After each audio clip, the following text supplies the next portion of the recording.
Fallout Equestria Project Horizons. Chapter 28. Orientation. Thanks, guys. You're all great friends too, even when I don't understand me. What am I afraid of? Seriously? I've seen some real fucked up shit around the wasteland. I've seen folds bought, sold, and rented. I've seen monsters tear a pony to pieces. I've seen ghouls crawling out of the earth. But for the most part, I've never been afraid of it. I'm usually more, oh fuck, this is gonna hurt, than I'm afraid. You want fear. Fear is being strapped to a table as a permanent lunch for a bunch of cannibals. Knowing they're going to rip you apart and eat you over, and over, and over again. Fear is knowing you might spend years or centuries that way, your flesh fueling the nightmare and you are helpless to stop it. But even that's nothing. You want real fear. Fear is not knowing. Fear is looking at the future and knowing that something bad is hidden in it.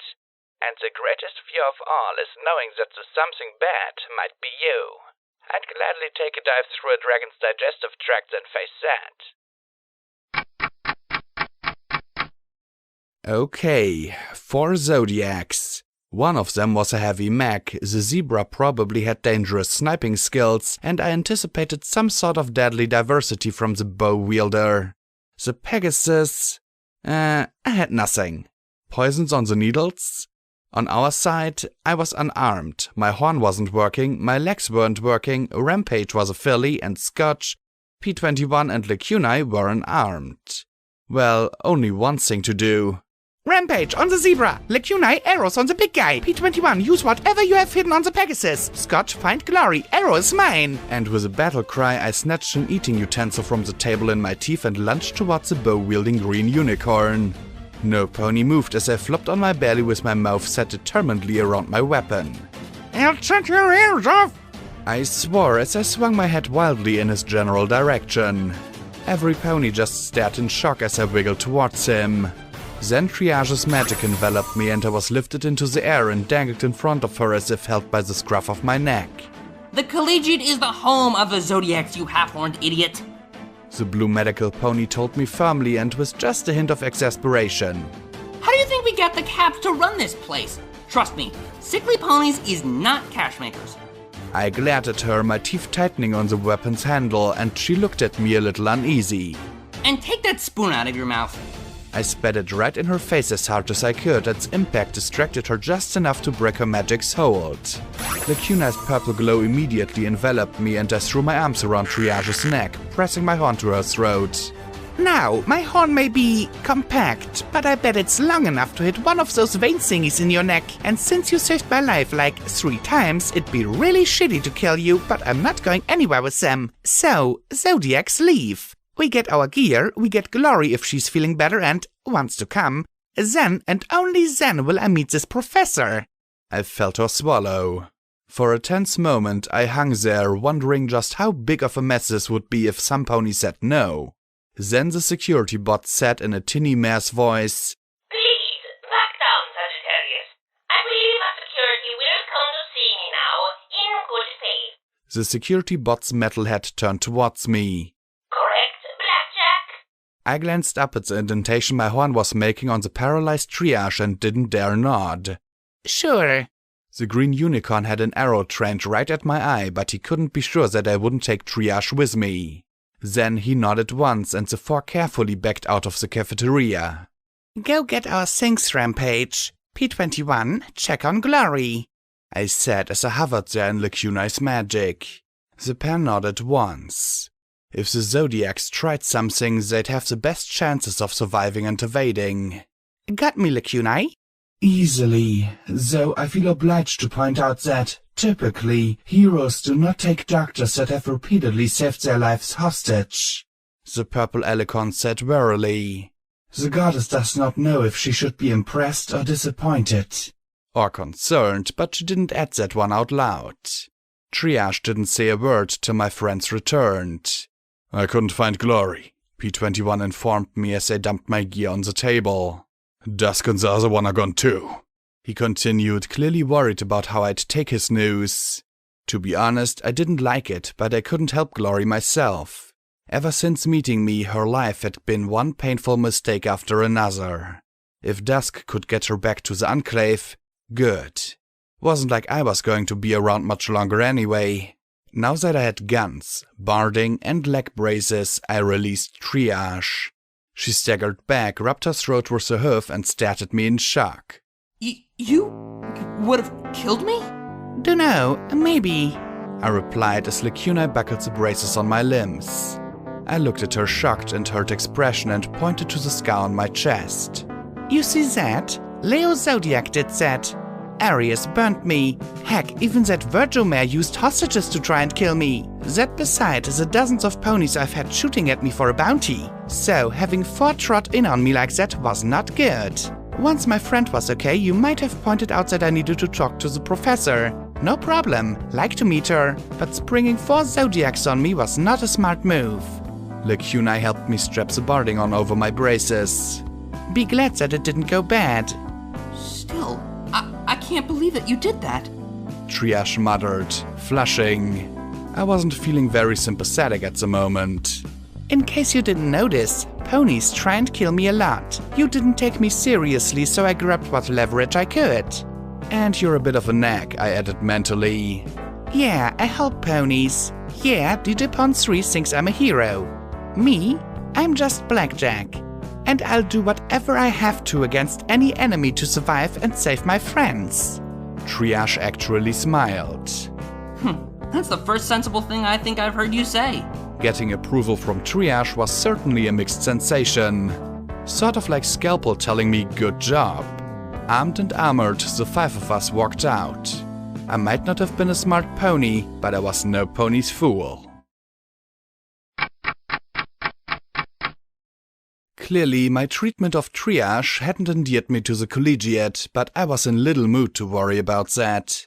Finding out these ponies had sent the Zodiacs after my head didn't endear them to me, and while I was grateful for their doctors saving my life and the lives of my friends, I wasn't going to roll over for them. The planetarium was on the northeast corner of the complex, a huge heavy concrete building topped by a massive dome.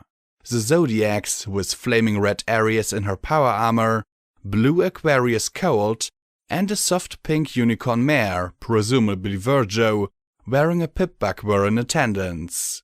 I looked at the first Zodiac I'd ever encountered. She looked the same age as Scotch. Back outside Mirrormare, I hadn't realized I'd almost shot a filly. I'd been more concerned with the color on my EFS back then. As we stepped inside, the heavy structure Scotch tape barked. We're not going underground, are we? Panic rapidly spread across her features as she looked around the foyer. With the heavy grey walls, it looked a lot like we already were.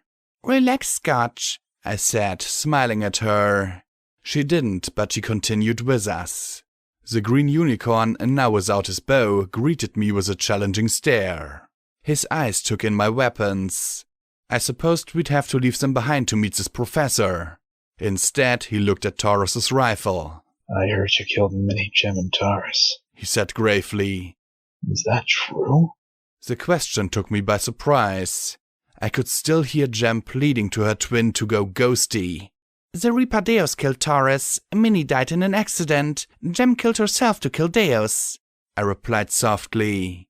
I would have killed them if I had to. They were after my head after all. They were after your pip-buck.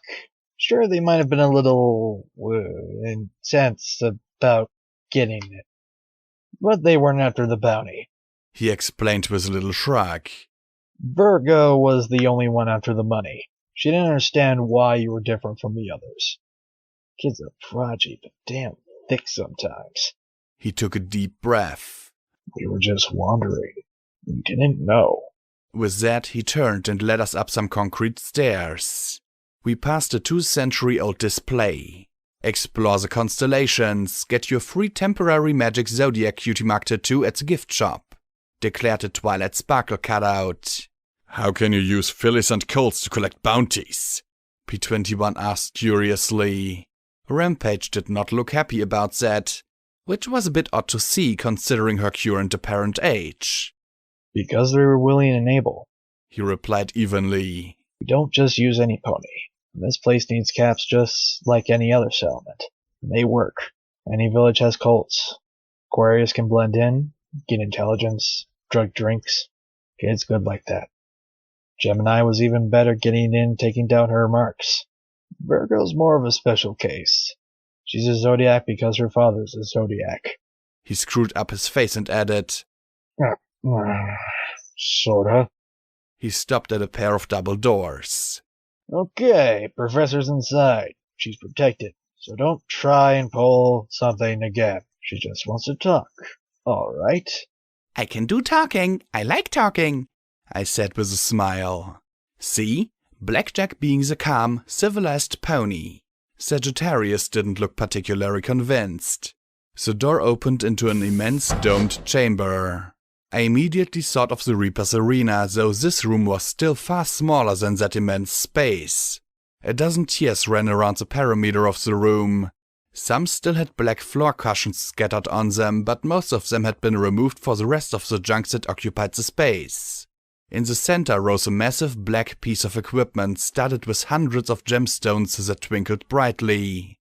A large metal cylinder stood next to it.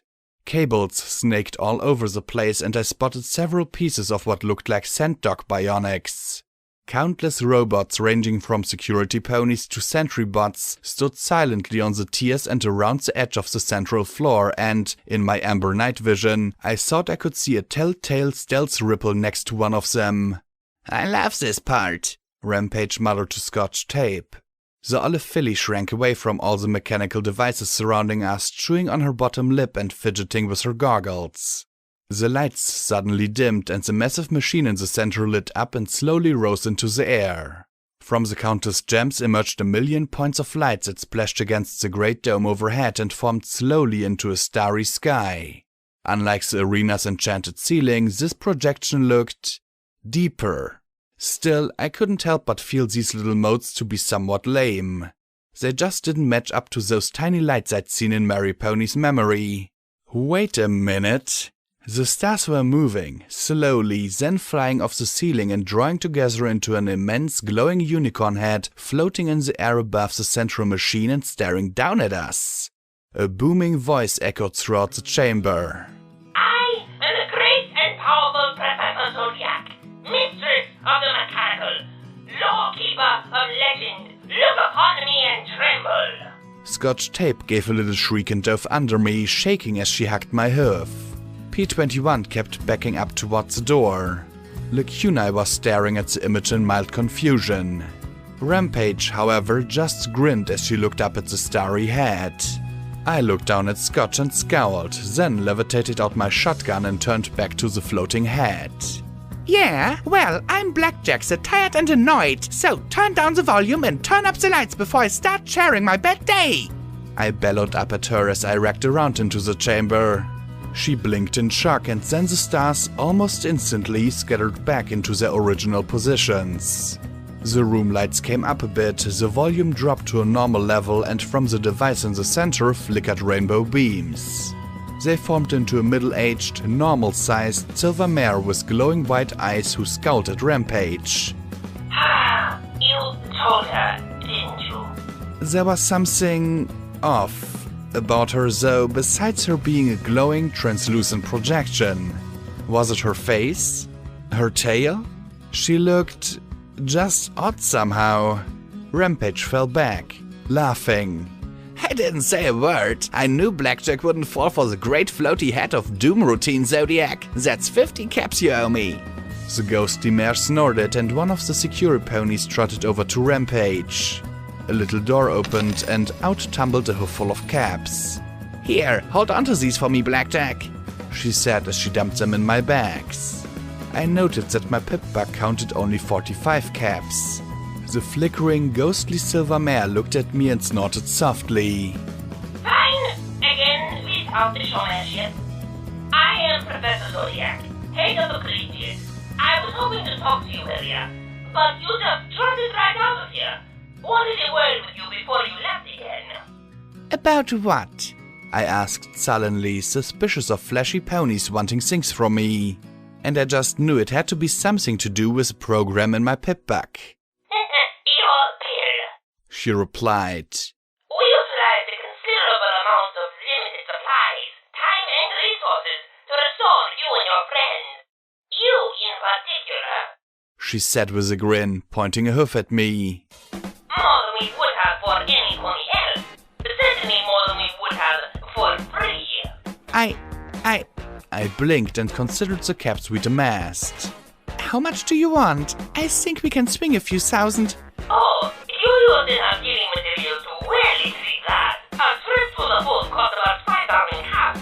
So I think we're looking at, for 5 of you treated, and you, 2 additional times, plus surgery, healing potions, rejuvenation talismans, time, 50,000 caps. She said with a grin. Rounded down. My mouth worked silently. Suddenly, I felt like I was back at Megamart with Deus putting a price on my head. 50,000. Oh yes, and that's not counting hospital time for your friends. She said as she rubbed her hoofs together. But I am happy to waive that fee and all future uses of our medical facilities in exchange for EC 1101. I felt my head spin. What? What do you want it for? Project Chimera? Of course. With that, she could make all kinds of freaky new pony things to use as bounty hunters. Project Chimera? You know about that? She was momentarily surprised, but then laughed. What do I look like? A catalog ghoul with delusions of grandeur? Don't be ridiculous. She shook her head in amusement. I'm interested in an entirely different project. She said, then looked at me levelly. I want Project Steel Pony unsealed. Excuse me, question. Rampage said as she waved her hoof over her head. What the heck are Project Chimera and Project Steel Pony? P21 nodded grimly. Yeah, I'd like to know that as well. Lacuna nodded primly, and even Scotch Tape seemed to overcome her worry to look at the glowing unicorn questioningly. Professor Zodiac smiled smugly and opened her mouth. They, I said, were sealed projects during the war. Project Chimera made Gorgon from a pony named Stonewing and a cockatrice. Project Steel Pony made Deus. He was originally a soldier named Doof who was convicted of raping a squad mate. 4 pairs of eyes stared at me in shock. Professor Zodiac's expression, though, was more intrigued. There are perhaps 3 or 4 ponies outside this room who know that information. She murmured softly. My friends were a little less sanguine about it. You mean you know who made Deus? P21 shouted, then waved a hoof at the ghostly pony. And she wants to be able to make more of him?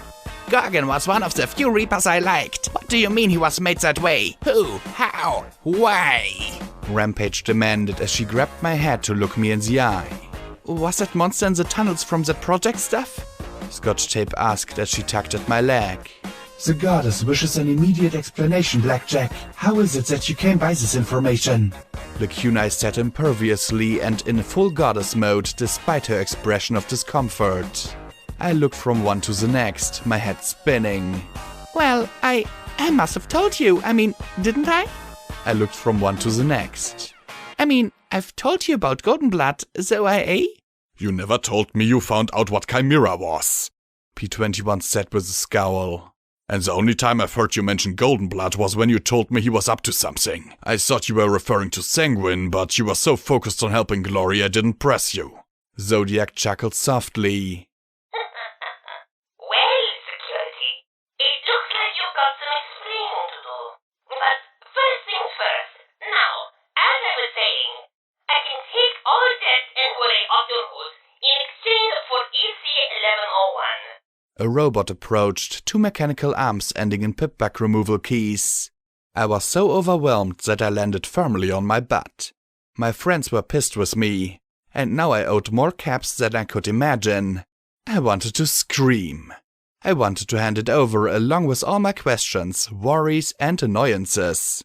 Just then I wanted to give it all up to a pony who actually seemed to have a clue about what to do with the damned thing. Take my pip-back. Enjoy. I was toast anyway. Takes this damned weight off my hoof and do something better than trot all over a damned city with it. Then a clear, wonderful voice shouted over the babble. Blackjack doesn't owe you anything. I turned and stared at the sight of Glory, looking more beautiful and radiant than I'd ever imagined, even with one wing replaced with a dull nub. She looked at me with her brilliant purple eyes and gave me a smile that made me want to melt in her embrace then and there. Zodiac frowned at Glory. Excuse me, but we spent serious money on you and your friends. Did Blackjack agree to assume these debts? Glory asked sharply, pointing her wingtip at the flickering pony projection. Of course not. She was unconscious, but Rampage. Zodiac began, but Glory cut her off with a magnificent sweep of her wing. Did Blackjack ever say that Rampage spoke for her and the rest of us? You might want to collect your 50,000 caps from her. Rampage blinked, then the strapped filly suddenly grinned. Sure, I got 50 caps on me. I'll pay the rest later. Zodiac looked like she'd swallowed a shot of surprise. Well, like Rampage did when she'd swallowed a shot of surprise. Rampage nudged me. Hey, Blackjack, can I get my 50 caps back? Glory stepped past us to slowly walk back and forth in front of the projection. Not once did Blackjack agree to pay you anything. Not once, I bet, did you ask her or even mention that you were going to want her to pay for it. You spent all that material before telling her so that you could spring all of it on her at once and guilt EC1101 out of her. My jaw dropped as I stared at the shimmering mare. And it had almost worked. Zodiac looked pissed for a moment, then finally slumped. Okay, I did it. I was hoping to get her to pass to me and leave and be grateful. But you had me unconscious for hours. Why didn't you just take it? I asked as I rose and stepped forward next to Glory. The professor rolled her eyes. Blackjack, do you really know how much success anybody's had at taking anything from you? Your pickpocket, your life, your friends. Heck, your face hops and zodiacs and leaves. If I was sanguine, I'd be living in constant terror of the day you finally smacked him down. She sighed. I hope that if I just convince you to give it up, you'll move on. No harm, no foul. P21 stepped next to me. Well, then if you don't mind, right now I think we'd all love to hear everything Blackjack knows about everything, he said, looking a little bit hurt, along with an explanation of why she didn't tell us sooner. Oh, there was 50,000 caps worth of guilt right there in his expression. I hung my head and sighed. Everything I knew, well, that wouldn't take long. It's not like I was trying to deceive you or keep it from you. It just snuck up on me, I said as I took a seat, rubbing my strapped mane. Glory sat down next to me, stretching her wing across my shoulders, and the others sat in a circle around me. I sighed as I was gently pulled against her. Smelled her sweet hide. Heard the faint beat of her heart. Okay, I could do this. Well, I guess I should start with a pony named Goldenblood.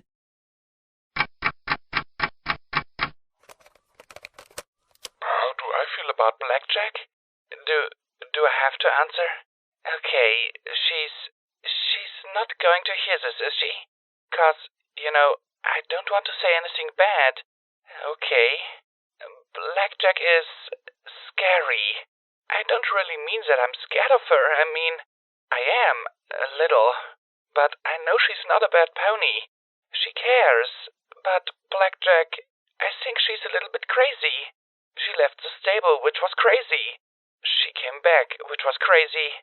She killed every pony, which was crazy. And I think if she was given the choice, she'd do all three again. And that makes her crazy scary. So I know if something bad happens, she's not going to do what's smart. She doesn't think about things like that. She just does things and hopes that they work out. And sometimes they do, and sometimes they don't. But no matter what, she's going to do something. She just doesn't hang back and think. She goes, and if what she does is crazy, then it's better than just standing around doing nothing. I mean, she said she wet the bed. I mean, really? Thanks, Blackjack. A few hours later, their questions for me were exhausted, as was I. I'd told them every bit I could think of about Goldenblood, the OIA, and the projects. The only things I omitted were Gardens of Equestria and Spike. The professor, using more robots, had brought drinks and snacks, playing the part of the concrete host. My friends' reactions varied from worried, to baffled, to suspicious, to bored, to angry. I never expected Lacuni to be the angry one. That feels, that power, that gas, I don't know what to hear anymore. But how could the OIA pull off such a widespread deception? P21 asked. Didn't any pony think to check what he was up to? The professor chuckled softly. Oh, Goldenblood was a sneaky bastard. But really, back then most ponies didn't think like that. They were used to 1,000 years of Celestia running things. Celestia was always open and honest. Luna's government was as different as night from day, using deception and obscurity to keep ponies confused and obedient. And Goldenblood knew all the loopholes, tricks, and intricacies. After all, he had Luna set them up. She rubbed her ghostly chin. And I suspect Luna herself enjoyed the games on some level. But you can't tell me the ministries were okay with that, Glory protested as I slumped against her shoulder. Had she always smelled this good? The professor shrugged. They were used to working for Celestia. They expected straightforward deals from their ruler. Friendship, trust. She sighed and shook her head. Luna respected the ministry mayors and their capabilities, but really, I was always shocked they were sucked in as readily as they were. They really seemed to believe Luna was their friend. I doubt that the princess ever had a real friend. I looked at the shimmering projection, the others followed my gaze, and then P21 asked the question on all our minds. What are you, and how do you know all this? The shimmering image seemed to consider him before responding. I am Professor Zodiac. What you're looking at is arcane projection, an ancestral modification of a planetary system developed by Flash Industries. It's a pleasant way for me to have conversations with ponies. She gave a little shudder I nearly missed. As for how I know, well, I was there 200 years ago. She looked right into my eyes and gave an apologetic little smile. I was one of the research leads for the Office of Interministry Affairs. We'd had to take a little break. My brain was reeling. Here was a pony who'd tried to trick me out of EC 1101 and who'd actually known Goldenblood, who'd worked under him, who possibly had answers to all my questions. Glory and I'd gone up to the roof. I stayed in the doorway while she took in some air. Scotch Tape had finally left with Rampage. The machinery clearly scared her to death. She wasn't over the tunnels yet. Lacuni had walked off, still talking to herself in the plural and apparently very put out with Goldenblood. I wondered if she knew I could hear her faint telepathic babble. P21 skulked off to be on his own. How are you feeling? I asked softly. She glanced over her shoulder at her missing wing for a moment, then immediately lowered her gaze to my hoofs. Grounded, but better. She looked at me and her smile returned. Goddesses, she was so beautiful. You actually tracked down my sister to help me? She said, cocking her brow at me. It was all I could think of, I said lamely, tapping my rubbery hoofs together. She gave me a worried smile. You realize that Dusk and I hate each other, right? I think she spent more time shouting at me and comparing me to my mom than comforting me. I winced, but she smiled. It was a kick to the rump I needed. Thank you. I knew I couldn't help you. She looked at me more sympathetically as I went on. I cost you your wing. I cost you everything. All I've done is hurt you, Glory, I said with a sniff, feeling myself start to shake. And then she was hugging me, holding me. I took a deep breath to try and steady myself, feeling her feathers so soft on my cheek. You saved my life, Blackjack.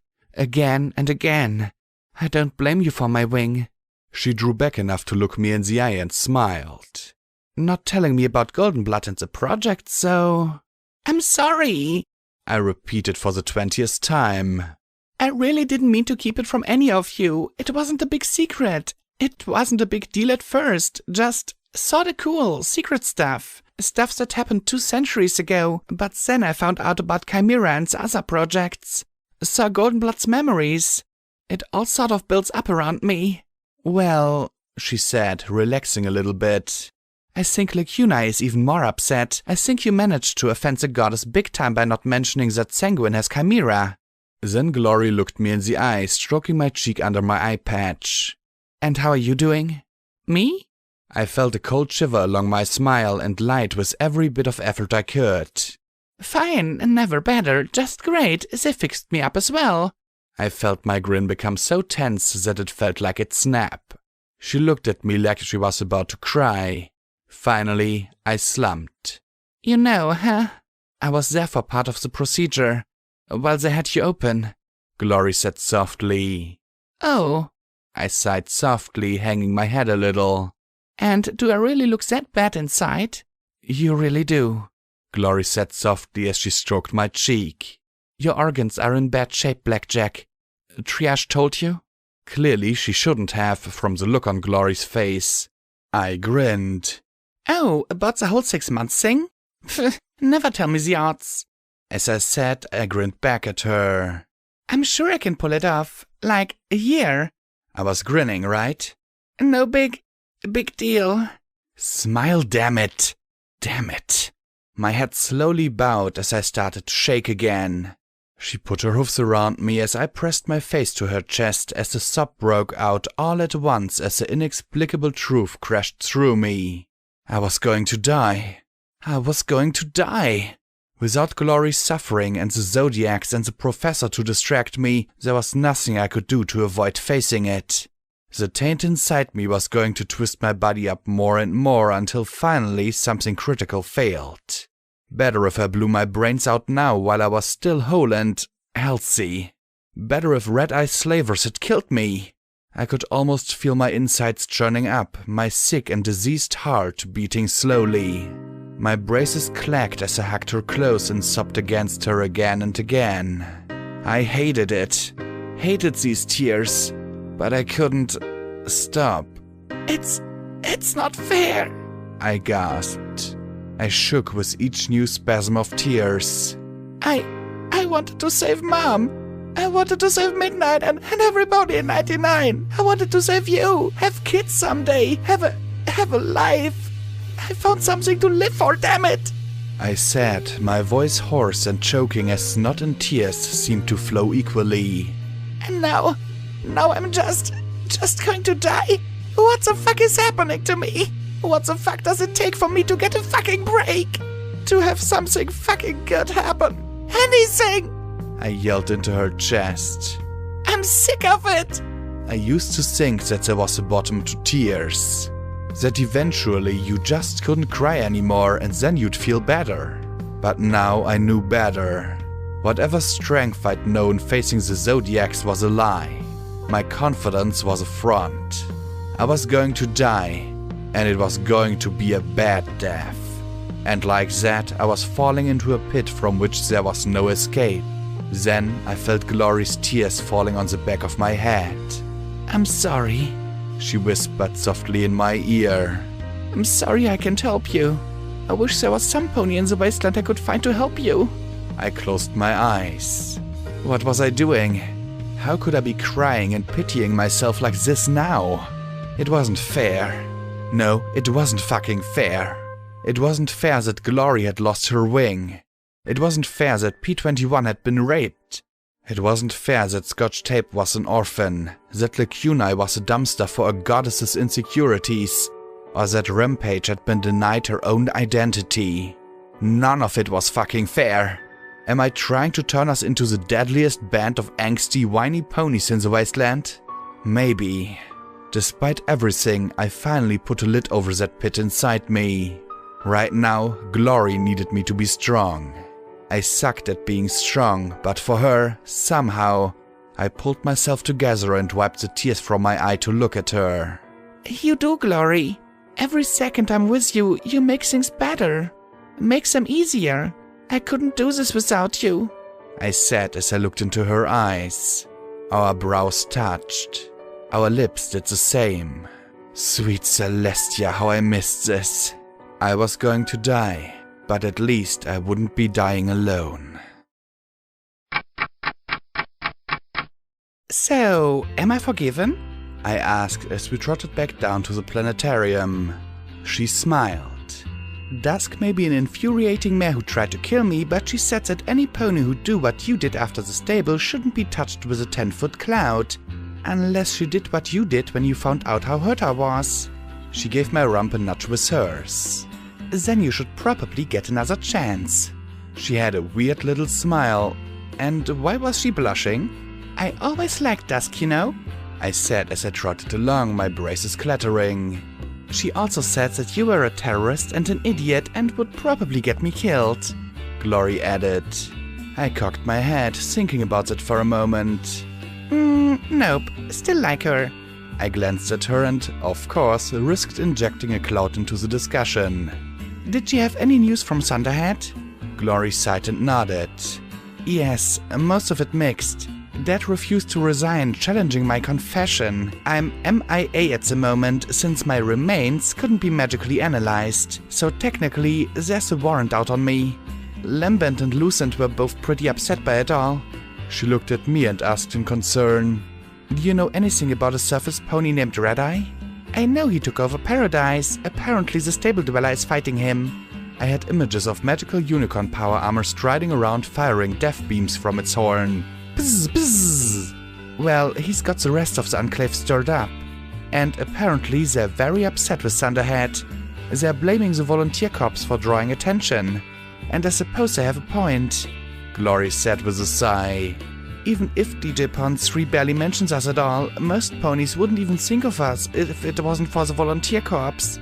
The volunteer corps is also pretty much the only good thing I've heard about Pegasi doing since the war, I said softly as I bumped her rump back. She gave a pleased little smile. Well, the rest of the Enclave is using it as an excuse to demand all sorts of things from us. They want new energy weapons, new talismans, and a larger food reserve built up in Navarro. And they want the VC ended, never mind that our food trade is how we're getting the materials for weapons, gemstones for talismans, and new food. I didn't like the thought of the Enclave getting more weapons, but I was more surprised by that last bit of news. The Pegasi are importing food? From the surface? I blinked in shock. Glory smirked at me. Believe it or not, that's one of the major selling points of the VC. The fact is that only a few surface crops were adaptable to cloud seeding. It gives us basic staples, but lacks something in the way of variety. Have you ever tasted a strawberry? I shook my head and she gave a shiver. Well, neither had any pony in Thunderhead. Dad won a major vote to get the VC more assistance from the security forces after passing out a dozen cartons, and there was nearly a riot when blueberry samples were provided. A riot? For berries? I muttered, stunned. Oh yes, cloud grain may be nutritious, but it's hardly tasty, she said with a laugh. Folks were so amazed by the flavor that now anything with the word berry in the name is classified as a controlled substance. So despite all the stories of death and disease, VC recruitment numbers haven't dropped off as much as some anticipated. They do know that the society is probably the only place in Equestria where you can find berries, period, right? I think that they gloss over that point in the interview. But the public consensus seems to be changing to the surface being worth something rather than just being death, misery and violence. That's leading to some major gusts of foul air with the rest of the Enclave though. The VC period is bad enough, but anything good about the surface? I guess the science and political broadcasts are having a sunny day bashing Thunderhead right and left, criticizing our independence and our willingness to break tradition. She actually sounded proud of that. Despite the fact that I still wanted to bug Lighthooves to the stars, Glory made Thunderhead sound like the blackjack of the Enclave. They were doomed. Once we'd all gotten back inside the planetarium, Professor Zodiac shimmered into existence before us as the robots cleared away some of the junk and brought over cushions from the seats. Sorry. Normally I don't have visitors. They come, are odd, and run off. Sorry for being so jaded, I replied as I settled down. Braces might let me walk, but they were a long way from comfortable. The silvery projection laughed brightly. Oh, don't be. Aside from my Zodiacs, I never have as much company as I'd like. P21 looked toward the door. What is your deal with them? Is it like a Reaper thing?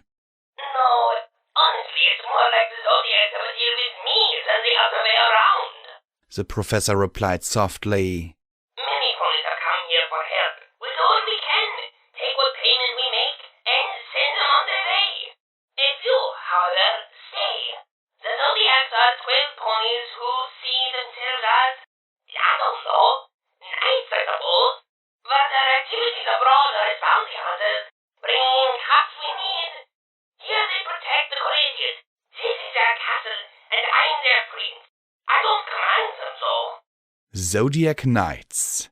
So then, why'd they come after me? I asked with a little frown. She gestured at my hoof. Because I needed your pitchfork. Virgo thought that you were just another exceptionally large bounty. Oh, and thank you very much for not killing her. She added quickly. The others were hoping to get it from you one way or the other. They actually turned it into a bit of a contest till I told them to cut it out. I sighed as I settled in on my cushion. So, what's your story? P21 asked. Professor Zodiac sighed and looked around at the walls wistfully. Well, originally my name was Silverstripe, and I was a professor of engineering and arcane sciences at Washington University. Suddenly, the professor's image dissolved and the air overhead filled with dancing lights that coalesced into a moving image of a lecture hall. The view seemed to be from a camera set in the corner of the room. A white unicorn mare with grey zebra-like stripes on her legs and mane was writing on one of the boards at the front of the hall with a piece of chalk. She finished writing a line of weird mathy stuff, put the chalk down, and sighed. There. Well, I hope you found my lessons useful. The university will see to getting you an acceptable instructor for classes by next week. She said, turning to a lecture hall that was virtually empty but for a dozen students. They didn't seem to be paying much attention either, and most of them shuffled out immediately. A few gave her commiserative farewells though, and one even offered a comforting hug. The professor maintained her composure as she said her goodbyes and put her notes into a saddlebag but slumped after the last student had exited. So sorry you lost your tenure, Professor Silverstripe, A rasping voice said. A soft cough followed the words as the voice's owner walked down from the back of the lecture hall. I pointed him out and my friends murmured softly as the scarred buck approached the mare in the picture. I suppose that the Board of Regents felt a half-blood to be a complication in the present climate. Goldenblood said in his raspy, rusty nails voice. He looked like hell, even worse than at the gala. His pale hide looked raw, as if it were flaking off. She flashed, narrowing her eyes. Yes, no thanks to you or your grand speech. The ministries have made abundantly clear that a Sony like myself is a liability to the war effort and tantamount to a spy. He hacked sharply, sitting and bowing his head, and she softened a little. Are you alright?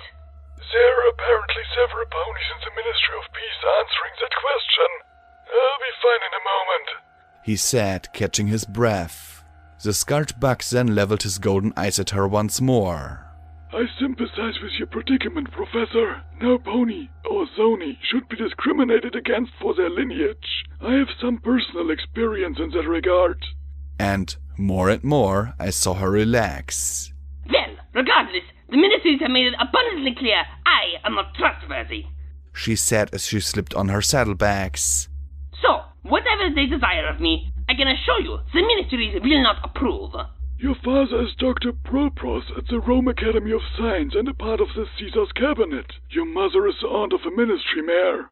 The suspicions of the ministries are unfortunate, but not unreasonable, he said in his soft, raspy voice. It made Silver Stripes lean towards him a little. However, I'm not here on behalf of the ministries. I am here looking to recruit you for an alternative program of my own. And I assure you, I could not care less about your lineage. The image scattered and the shining projection returned. That was my first meeting with Goldenblood. I'm sure you'll notice his timing, approaching me right at the end of my last lecture, she said as she arched a brow. How he pointed out his own lineage had been used against him. That was classic Goldenblood to a T. He got me involved in the Office of Intermilitary Affairs as a science advisor. You were a Zony? Scotch Tape asked, drawing a slightly annoyed look from the projection. Even after 2 centuries, she muttered, then sighed. Yes, my father My mother was a pony. Hence, Brony. The only consequence of it should have been an inability to have children, but it was used against me from the start of the war until the burning of Hoovington. I didn't have any loyalties to my father's people, even when Equestria was making it so hard to be a productive member of society. But ponies just saw the stripes. Golden Thread really didn't care so. I honestly can't remember a single instance of my background being used against the OIA. But what did the OIA actually do? Glory asked with a little frown. I mean, Blackjack said that they were supposed to facilitate projects between the ministries. How did you get from that to making deos? Your government was nothing like Celestia's, but few ponies truly appreciated how radical it was. On the surface, the ministries handled most of the functions of government, and the rest was covered by Luna herself or the civil services. But in the shadows was the OIA.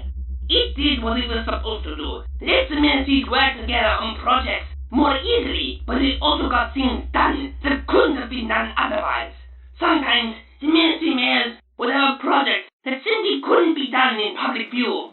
Monster ponies, extensive cybernetics, the public couldn't handle it.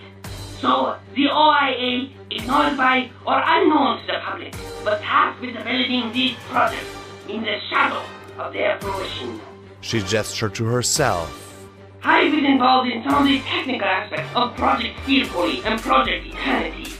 And sadly, he supervised Project Chimera. Lacunai asked, sounding like she already knew and just wanted confirmation. I saw it been destroyed. Yes! And Trottenheimer handled everything from Project Starfall and Project Horizons. She rubbed her chins and waved a glowing hoof. Don't ask me about the specifics of the process, though. Golden Blood was very adamant about keeping information contained in each project, and I only know the most basic information about the ones I wasn't working on. So, what was Project Steel Pony? The arrow above her flashed into a still image of a hospital ward full of ponies with missing limbs. Fluttershy and Redheart were looking over them with aching concern in their eyes. Like Chimera, Steel Pony got started by the Ministry Peace. Despite the Ministry Peace pushing healing magic to its limits, 10 years disabled thousands of combat and non-combat ponies. The image changed to a mare swinging a silvery foreleg and hoof. Originally, we focused on prosthetics, making them resilient, adaptable, and as effective as a missing limb. Then images of diamond dogs getting their limbs replaced filled the air.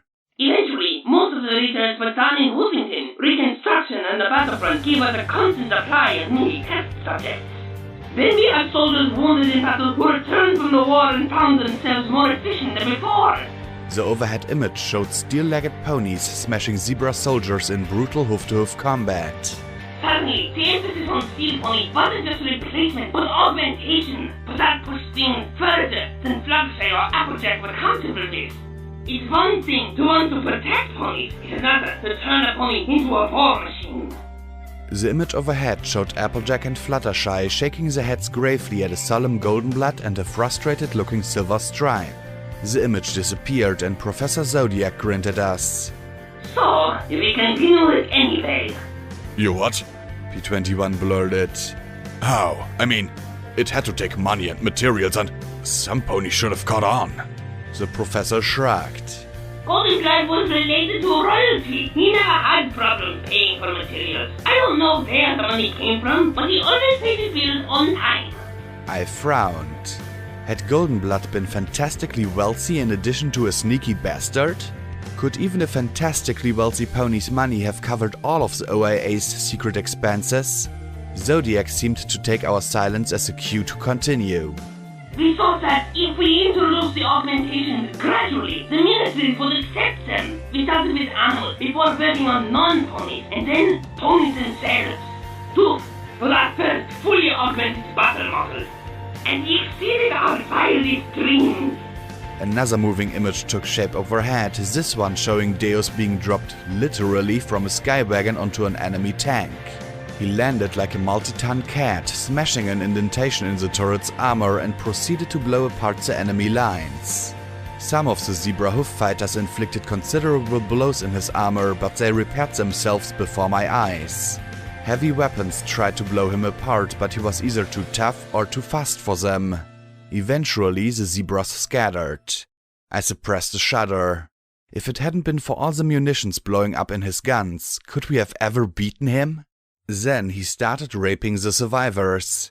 Glory snapped her wing in front of Scotch's eyes, in time I hoped, and immediately after that the image scattered. The professor coughed delicately. Sorry about that. We determined that we had to leave some parts of him intact for psychological reasons. Other test subjects became so listless and apathetic after conversion that I just lay there till deactivated. Funny. She said deactivated like I would have said retired not long ago. So, what happened? Rampage asked. Balefire bombs fell, every pony died?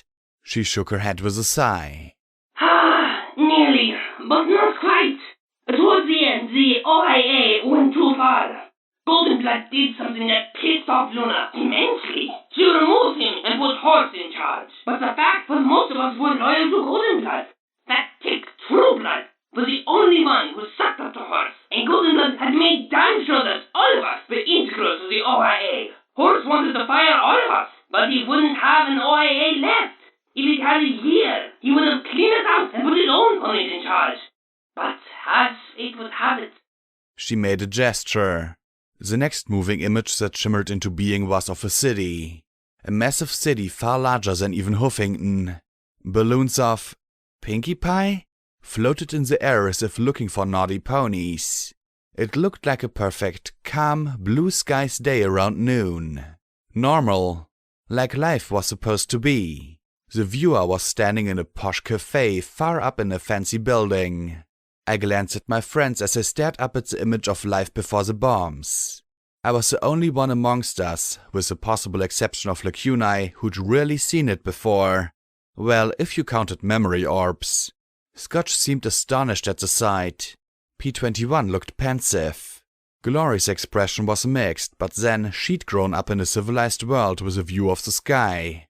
Rampage... Well, clearly not all wasteland ponies were interested in old times, as she was picking at her nose with a hoof. Lacunae appeared coolly indifferent, even a touch scornful. After all, what place would she have in such a world? Me? It looked... nice. Then a second, smaller sun burst to life low in the sky. A roiling green sun with a garish rainbow sheen that clawed at the eyes. All around, ponies began talking in worried tones. More murmurs, almost curious rather than worried. A purple field rose up over every window. Directly in front of us was a large pink building. I wondered if the architect had intended it to kinda resemble a... In a horrible flash of stabbing light, it was transformed into a black silhouette. From behind it rose a dome of fire expanding in all directions. It flowed like water between the skyscrapers and along the narrow streets. Moving like a living, hungry thing, it probed and poked and crept around every building till they were all aflame. Some buildings it shoved over entirely. Others, protected from the flash like this building and the distant pink tower by flickering magic shields, became consumed in the firestorm like party candles. The artificial sun receded, but the fires spread further and further. The clouds of smoke in the skies stepped down with thin spikes, and at the tip of each spike another green sun was born.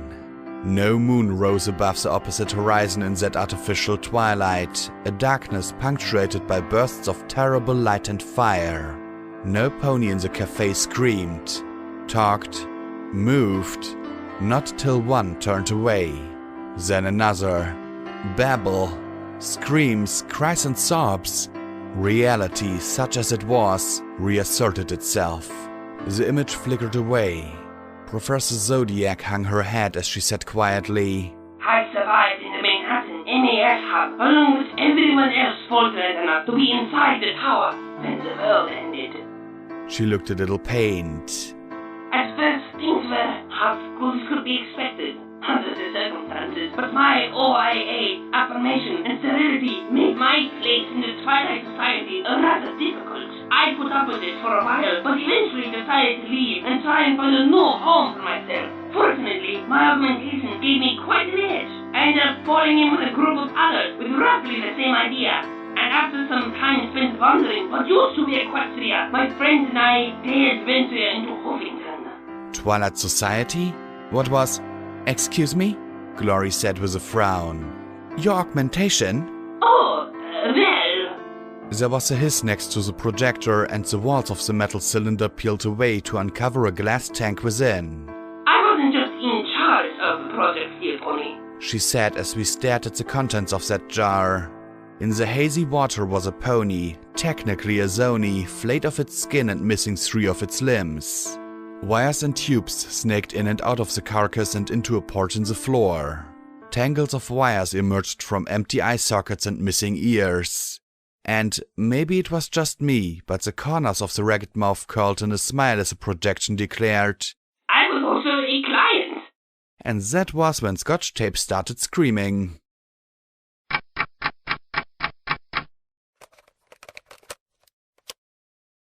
Like blackjack? Are you serious? Really?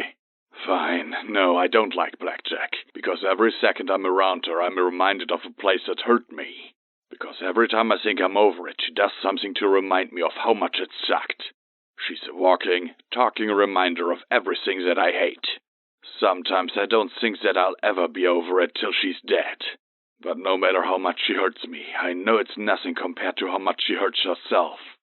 She seems to have this masochistic need to suffer for simply surviving. She runs on guilt and angst, and one day she's going to choke on it. And I hate it because there's nothing I can do to stop it. She's like an addict hooked on martyrdom. She'll sacrifice her body, happiness, sanity, and life trying to help others even if they don't deserve it. And she'll beat herself miserable when she fails. How can you like a person like that? How can you love a person like that? No more stupid questions. Okay, letting Scotch watch the end of Equestria? Kick. Letting her sit on the meeting? Kick. Letting her leave chapel with us in the first place? Kick, kick, kick. I mentally kicked myself over and over again as I waited outside the hospital room that had once housed Glory.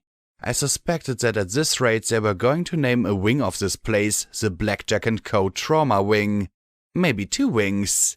Triage stepped out with a sigh. She's sedated, just upset. Glory shook her head softly. She's not the only one. What the heck was Professor Zodiac thinking? How could she think that was appropriate for a filly to see? Triage looked at her levelly. Right, because most things in the wasteland are age-appropriate, she said in a tone saturated with sarcasm. She pulled out a cigarette and lit it up. Anyway, you survived for 200 years, spend the last 20 stuck in a jar, and then tell me what's appropriate and inappropriate. I'm glad the professor isn't a complete basket case. But what happened to her? Rampage asked as she looked in the direction of the planetarium. I mean, most ponies don't end up in jars. Not unless you folks take making pickles to a whole new level. Glory coughed at the smoke. Excuse me? She said, fanning her wing and wafting the cloud aside. Triage ignored her and snorted another roll of smoke from her nostrils. Not quite. She took an exploration team down the elevator shaft you lot came up. When she came back, half her body was gone. If it wasn't for her augments. She shook her head slowly. The collegiate got her stabilized and in that jar, and she's been that way ever since. I sighed, looking around. No sign of P-21 since we'd left the planetarium. I scowled, not liking this at all. Whether he wanted to admit she was his daughter or not, he should at least be here. Lacuni was also MIA. Excuse me? Glory said again. You're smoking? In a hospital? Around patients? And oxygen tanks? Her eyes blazed. You're a doctor! Triage blinked at Glory. So, look around you. Glory snapped her wing out and swatted the cigarette out of the air.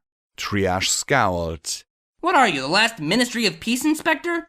You are a doctor. That means being more than a pissy, bitchy, angry nag. You're supposed to be a professional. Act like it, she said as she brought her hoof down on the burning end. Wow. Go assertive, Glory. Now to the subject of Scotch tape and not the person who tried to trick Blackjack. Are you certain there's nothing else you can do for her? Look, unless you want us to start messing with her memories, there's nothing I can do. And memory therapy was hard enough before everything got blown to pieces, she said, looking down at the meshed cigarette. But you can do it? I asked with a small worried frown and a glance at Glory. Somehow this felt easy. It made my stomach churn though. Honestly, that could have been the taint. Triage sighed, glowering at Glory one more time before floating another cigarette to her lips but not lighting it. Well, I did get a few books from Fluttershy's clinic on how the spells are performed. I know enough to remove a block of memory. Everything from Event 1 to Event 2. I'm not going to start dicking around with her memories just to take out the bad stuff, though. And I'm definitely not going to try adding things. That's freaky stuff even I can't do. I sat down with a clatter as Rampage trotted up beside me. She was definitely aging, looking much more like the Major filly. Still needed about a day, though. Blackjack, are you actually going to do this?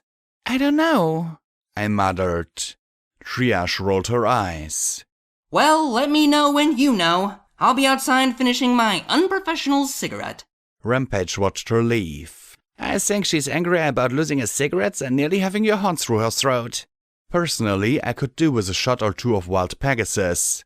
Could I just have her memories taken away? Would that fix her? Make her happy? It felt dirty, like a cheat. Rampage seemed to read my thoughts. You can't do this, Blackjack. Taking away her memories just to make her happy is wrong. She had a panic attack, Rampage. Are you saying we should just let her keep suffering? Glory countered with a worried look. Should we take Blackjack's memories of 99 away? Rampage asked sharply. Or yours, Glory? I could never forget 99. I didn't deserve to forget that scream or that smell. The striped pony took in a deep breath. Our memories make us who we are. Scotch tape is hurting really bad, so we help her work through it. Send her back to Chapel and the other Crusaders. Let her get over it. And what if she never does, Rampage? Glory countered. What if she can't get over it? So she loses 2 lousy days of pain and misery. There's nothing in that day that I want to remember anyway. I could do with losing an hour or two myself. Rampage stared at both of us. Not remembering sucks. As terrible as it is, I wish I remembered killing Thorn and...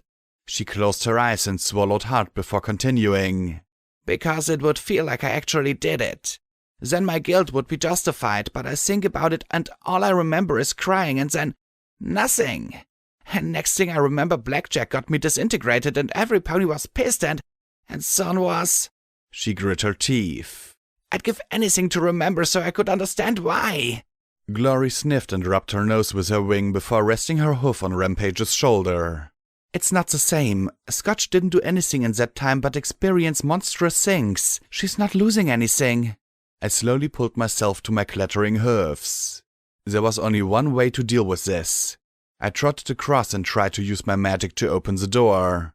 Thankfully, the glow flickered a few times and then stabilized long enough to turn the handle and let myself inside. I closed the door behind me. I'd heard from positions A and B, but now I needed to hear from position Scotch. I hated hospital rooms, I realized.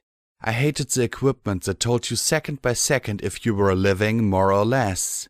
I hated the promise that you are always going to get better when in reality, someday, you wouldn't. My days might be numbered, but I wasn't going to end them in a place like this if I could help it. Scotch looked tiny and abandoned in the hospital bed. And thinking about P21, perhaps she was. I haven't seen you for a while, I said quietly to the dealer. The old pale buck stood opposite me. Haven't needed to be seen. I reckon you got enough on your mind without me. He paused. You look like hell, Blackjack. I felt like it too. Goddesses, I was tired of being shot up. It didn't matter how many times they'd stuffed me in a magic healing box. I felt injured. I'd give anything to remember what it was like to not know how it felt to hurt all the time. I'm dying, I said with a shrug. Just like that. Tears of angst to a shrug. I really had to be crazy. So, what's your position on this? My position is no position, he replied softly. What happens, happens. Because I'm screwed either way? I muttered quietly. Goddesses, I wished I could shoot the wasteland right in the face. If you want to think of it that way, he replied as he shuffled his cards and dealt a 3 of hearts, a 4 of hearts, a 5 of hearts, a 6 of clubs, and an 8 of hearts. You might have a hand like this. Can't win with it. Got to discard one. So what do you choose? The 6 of clubs. Better chance at a flush. He tossed it away and dealt the next card. Ace of spades. I smirked. Of course I didn't get the card I needed. Surprise, surprise. Yeah, you lost. So tell me, should you be kicking yourself for not discarding the 8 and going for a straight? I blinked in surprise and the cards disappeared.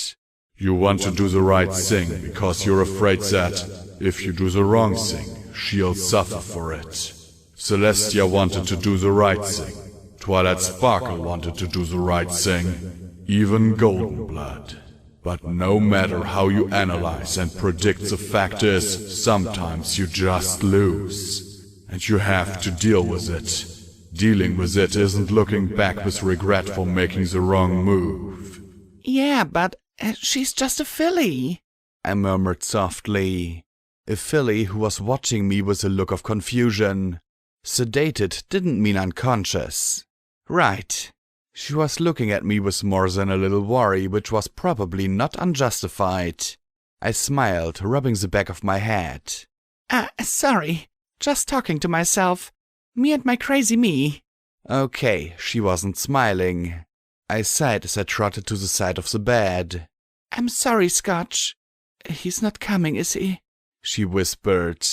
I'm not really his daughter, am I? Oh, P21, you are in so much trouble right now. And so am I for spilling the beans. Mom told me I was different from other fillies. That I had a daddy in the stable. I had to look up that word in the database. It'd been blackened out of the books at school. And when you told me, I thought it was a good thing. I thought I wasn't alone. She squeezed her eyes closed. I wish you hadn't told me, Blackjack. I stroked her mane with a soft sigh, trying to figure out how to tell her I could take it all away.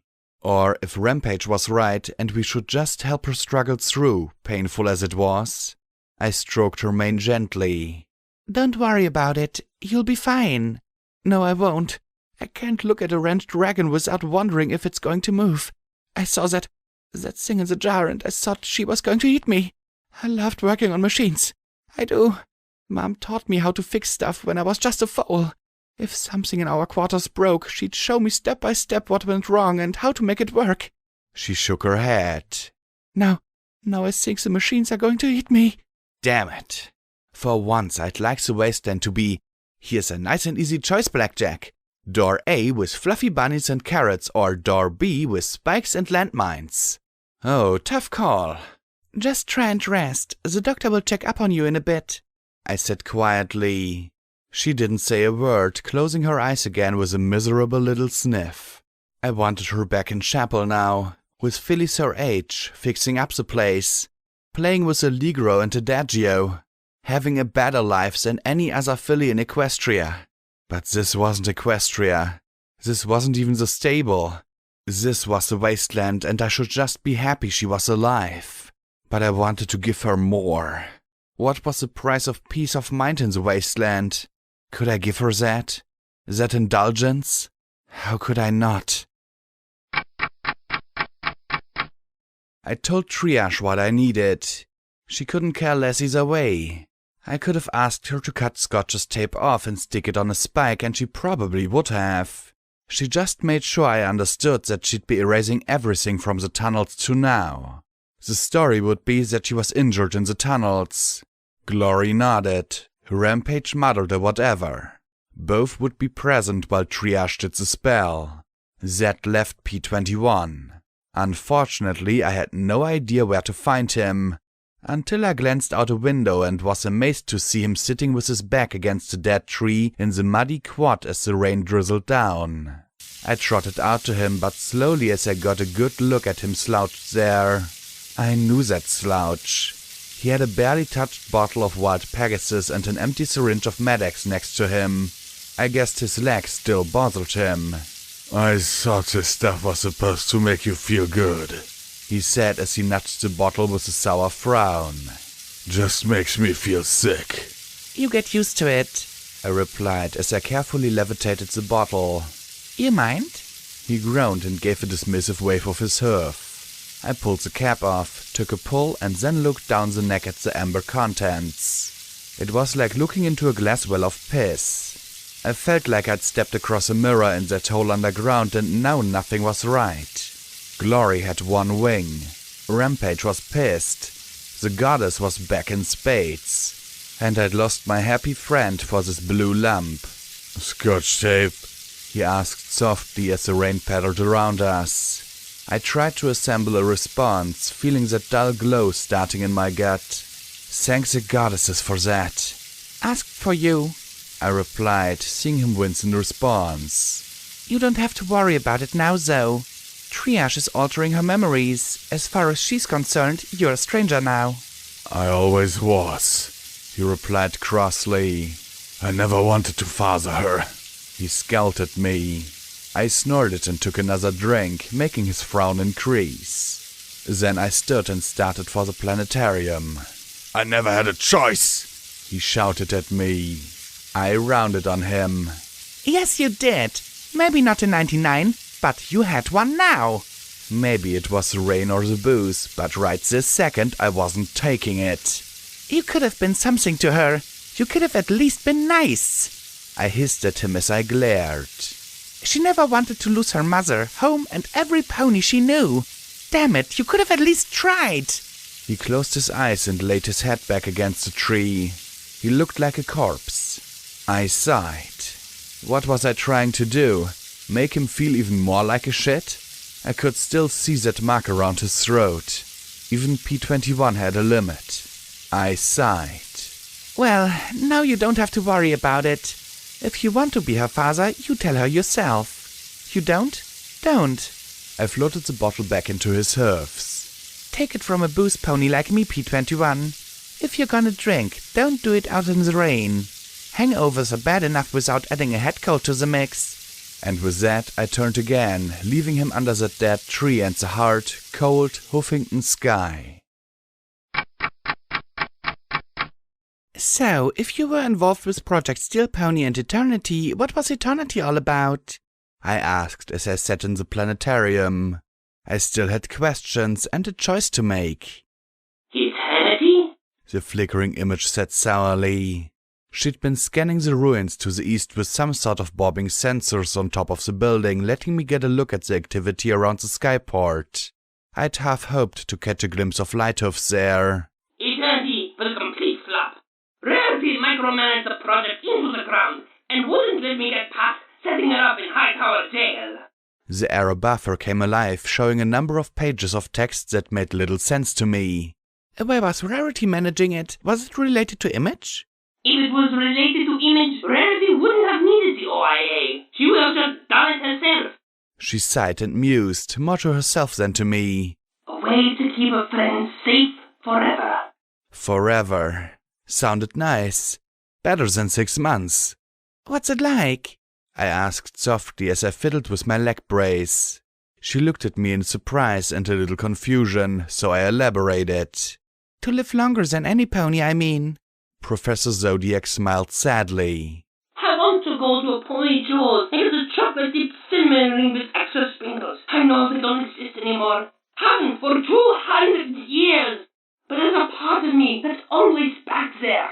I think about friends, work, a vacation I was slated to take after the conference at Ten Pony. You'd think it would all fade away, or blur or something.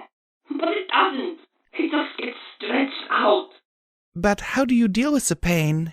Again, she looked baffled. I found a memory op from Deus. He was in agony every moment. Ah, yes. The flickering image hung her head a little. It rather depends on the nature of the augmentation. Deus's implants were invasive, and the link to his nervous system was fairly crude. When I was forced to get my upgrades, a year of refinement had taken place. But it doesn't feel normal. I regarded the flickering projection with a little sympathy. Why'd you get them in the first place? Oh, that. She sighed. Let's just say that some ponies took Big Macintosh's death quite personally and held anyone with stripes culpable. I was assaulted by a mob on my way home. It was quite unpleasant. And afterwards, I needed a new heart, along with other things. Unfortunately, hearts were the first synthetic organ we'd made a steel pony. After that, it was a gradual process of replacing this for that. No eyes, no lungs, stronger legs, and a reinforced hide. I never installed an augmentation I wouldn't put in myself. She said with a touch of pride. Not even Deus? I don't see hydraulics sticking out of you. I replied. Why was I defending him? Deus had been a monster, but did he really deserve all that for one mistake? She looked at me and said levelly, I am sorry for the pain I have caused him, but Deus was a convicted rapist. I honestly did not expect him to survive the battle testing. Boy, that was reassuring. And then he did, Golden Blood put him in a stasis somewhere. The point was made. If things hadn't exploded, I anticipated that all Steel Rangers would have been augmented into steel ponies within a year. Why worry about power armor when you can become power armor? Probably because you can take power armor off and it doesn't hurt all the time? I suggested. She rolled her glowing eyes. You sound like Applejack. I sighed, pressing my lips together. Sanguine wanted Chimera to make new and interesting monsters. Zodiac seemed nicer, but I trusted her as far as I could throw that projector. Did the OIA intentionally go after borderline nut jobs, or did working for Golden Blood turn them that way? I didn't like thinking about what 200 years in the wasteland had done to her. So, True Blood wants to make monsters. What about you? Going to make an army of Deuses? Monsters? Is he still going on about that? Zodiac said with a sad smile. All the endless possibilities of biological potential garbage? The glowing projection shook her head sadly. I blinked. Are you saying he wouldn't do that? Oh, eventually, probably. But I doubt that's what truly drives him. She said with a sigh. But as for making more deuses? No. I don't want steel ponies to win a war 2 centuries overdue that was pointless in the first place. Very simply, I want out of this jar. The projection said as she trotted to the metal cylinder and soundlessly gave it a soft tap. You probably noticed my neat part. But the reality is that I'm in bad shape. My repair talisman, which is responsible for rebuilding damaged components, needs to be reactivated. With that fix, I will repair my internal healing talisman. With that fix, I will get out of this bathtub. Otherwise, this jar isn't just my prison. It's my casket too. 5 years, 10, 15... So, you're in the same boat I'm in. I muttered. She looked at me with a slightly sympathetic smile. I suppose, but I'd at least had a decade to come to terms with it. To the well-prepared mind, death is nothing to fear. Of course, after years in this jar. The glowing projection sighed. To be honest, I owe you an apology. You see, I was the one who told Sanguine that EC-1101's routing ended in your stable. What? You... I spluttered, trying to get a handle on my anger. How could you? It was my only hope to get out of here. She replied firmly. Would you have turned down the only hope of getting your life back? I had no idea that Stable 99 was intact. Most of the stables were complete failures, so I saw little point in not telling him. That helped me get my emotions under control. It wasn't like Zodiac had gone out of her way to screw 99.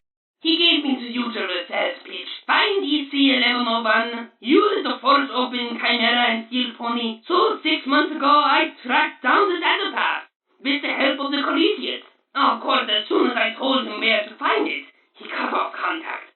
But if you were to get out, are you saying you wouldn't return to your research? I said skeptically. The glowing pony smiled, cocking her head as she rolled her eyes a bit. Oh, perhaps.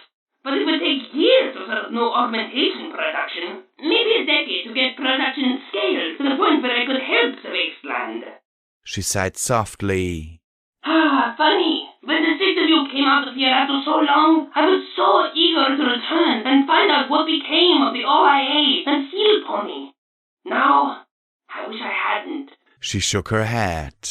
This city has a way of tempting you, but exactly what you want. You were here with Big Daddy. I blurted. She chuckled and nodded. Awesome. Crunchy carrots, finders keepers, and a little Dawn. 6 friends trying to save Huffington. She sighed and shook her head. Such a horrible time. So much killing and for nothing. And eventually, we turned on each other. She looked at me and her eyes seemed to turn soft. You care for your friends, don't you? I nodded. Then leave this place. Spend what remains of your life somewhere else. Huffington destroys everything around it. It consumes friendship and tragedy is life. Go to Tenpony, Nuapalooza, Friendship City, Stalingrad, Trottingham, even Philadelphia. But get out of here as fast as you can and don't look back. But what made you split up? I asked softly. The projection went still for a long moment, frozen in place. Zodiac looked back at me and her lips curled in a little smile. Sorry, Blackjack. I usually don't talk this much, and I think the projector's getting overheated. Why don't you come back tomorrow? She asked, and the big machine flickered and went dark. Big secret? Painful memory? Both? I paused at the entrance and gave a look back over my shoulder, my eyes lingering on that metal cylinder. I needed to think, which was a bad sign. I'd spent most of my life not thinking about things. My life in Huffington had changed all that. Now I couldn't stop thinking and my poor mutated brain kept tumbling over and over again. If only I was able to dig through all the stuff tumbling around inside my head for something useful. Like what I was going to do now. Think, think, think, think. What would the stable dweller do? She'd cast a fail-proof failsafe spell that would instantly make the right choice pop out of her. And then she'd hop into her magic flying tank and do it, 'cause she actually knows how to do this heroic crap, I said with a grin. I slumped. Once more, the vast gulf between the stable dweller and myself loomed inside me. Well, I could try to find out what some pony who knew what she was doing at least. Not that it was likely to get anything done, but it wasn't as if I had a better idea. I turned on my Pip-Bug radio and started to pace. It wasn't long before the music stopped and DJ Ponsree's voice burst out with news about the stable dweller. Clearly, Omage must have been a fan. So the stable dweller was all the way down in Philadelphia? And apparently she'd just screwed over Red Eye and re-established DJ Ponsree's eyes and ears down in the city. I expected at any moment to hear about how she'd personally and literally punted Red Eye right out of town, but Omage just gave another thank you and put on more music. Was it just me, or did Omage have a... Nah. Though, a super unicorn mare capable of doing all that? Heck, I'd be a bit moist in the... None of this is helping, Blackjack. I needed to make a choice. I hated making choices. In 99, my choice was, do what I was told. Outside it was, get away from Deus. For a while, it was, find out what EC1101 is. Now it was, try not get any pony killed. And if I was honest, don't die in 6 months was really up there too. Try to think what you should do, Blackjack, I said as I trotted through one of the collegiate buildings. What about what security would do? I heard a voice mutter. I looked around. I was in some kind of gymnasium. There was a swimming pool full of murky water that looked more than a little unhealthy, but next to it were 2 bathtubs. Big, beautiful basins brimming with steamy water. Oh, whatever pony had invented self-heating bathtub talismans, thank you. Well, first of all, I know what security would do. I tested my horn's magic. It seemed like it was finally starting to return, at least for basic telekinesis. Then I shucked my barding and braces and flopped into the nearest unoccupied basin. These tubs were clearly Big Macintosh-sized. I didn't even take up the entire thing. I laid my head back and stared up at the roof. Blackjack was a freight bundle of neurotic impulses. The stable dweller was a pony too awesome to really imagine. What about security? I hadn't thought of that identity in a while, the one manufactured by Omage's imagination. But in the end, ponies around Huffington didn't care about Blackjack. Hell, Blackjack had almost speared a doctor's throat. Security wouldn't have ever done that. Security saved ponies. Mom had told me that back when I believed it to be true. Security wanted to save Huffington and every pony who could be saved. Ponies who followed the most basic laws like, don't kill other ponies just because you want to, deserved a chance to have a life saved. Security would trust her friends to take care of themselves, help them if they asked for it, and not agonize about dying in months when she could die tomorrow. But would security help Professor Zodiac? I sure hope so. I blinked at a pony, Sing peeking at me from the other side of the tub. It was half pony, but the other half looked like an eel or snake or fish. Sing. It had a webbed spine for a mane, and though it had 4 hooves of a sort, there was another smaller spined webbing along the backs of her limbs. The soft pink pony, Sing, smiled warily at my expression. Then another one popped out of the tub next to me, this one turquoise, and leaned over with a wide, pony-eating smile. Boo! Ah! It was some sort of monster ponies. Taint monsters. They were gonna eat me.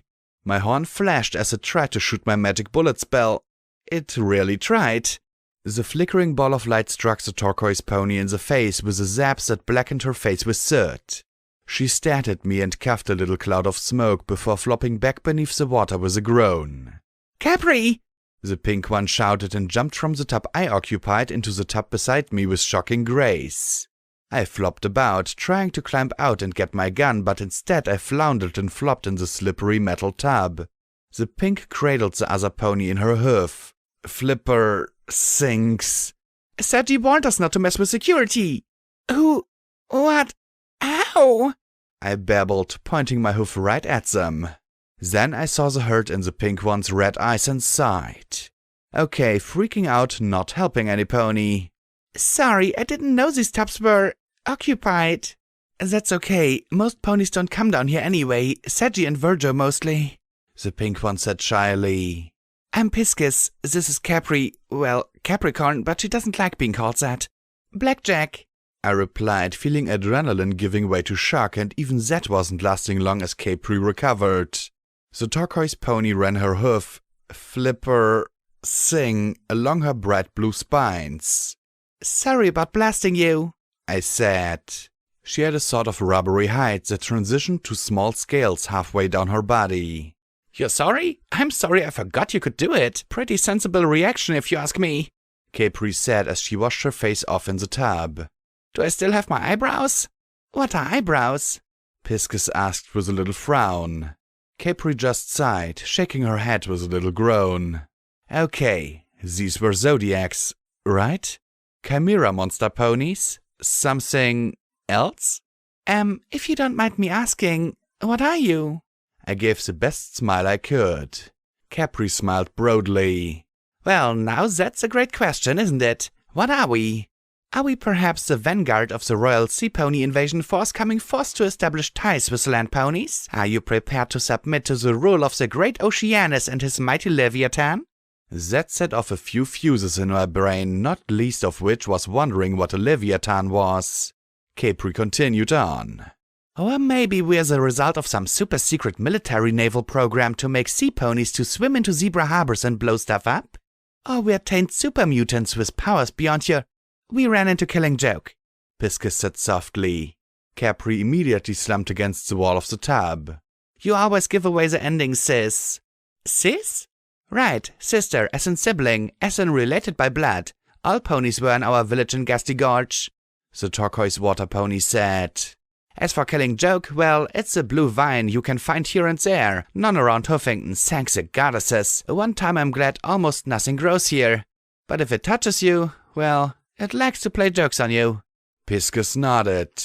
That usually get you killed. A vine that plays jokes. I needed to scavenge a box of brain fuses.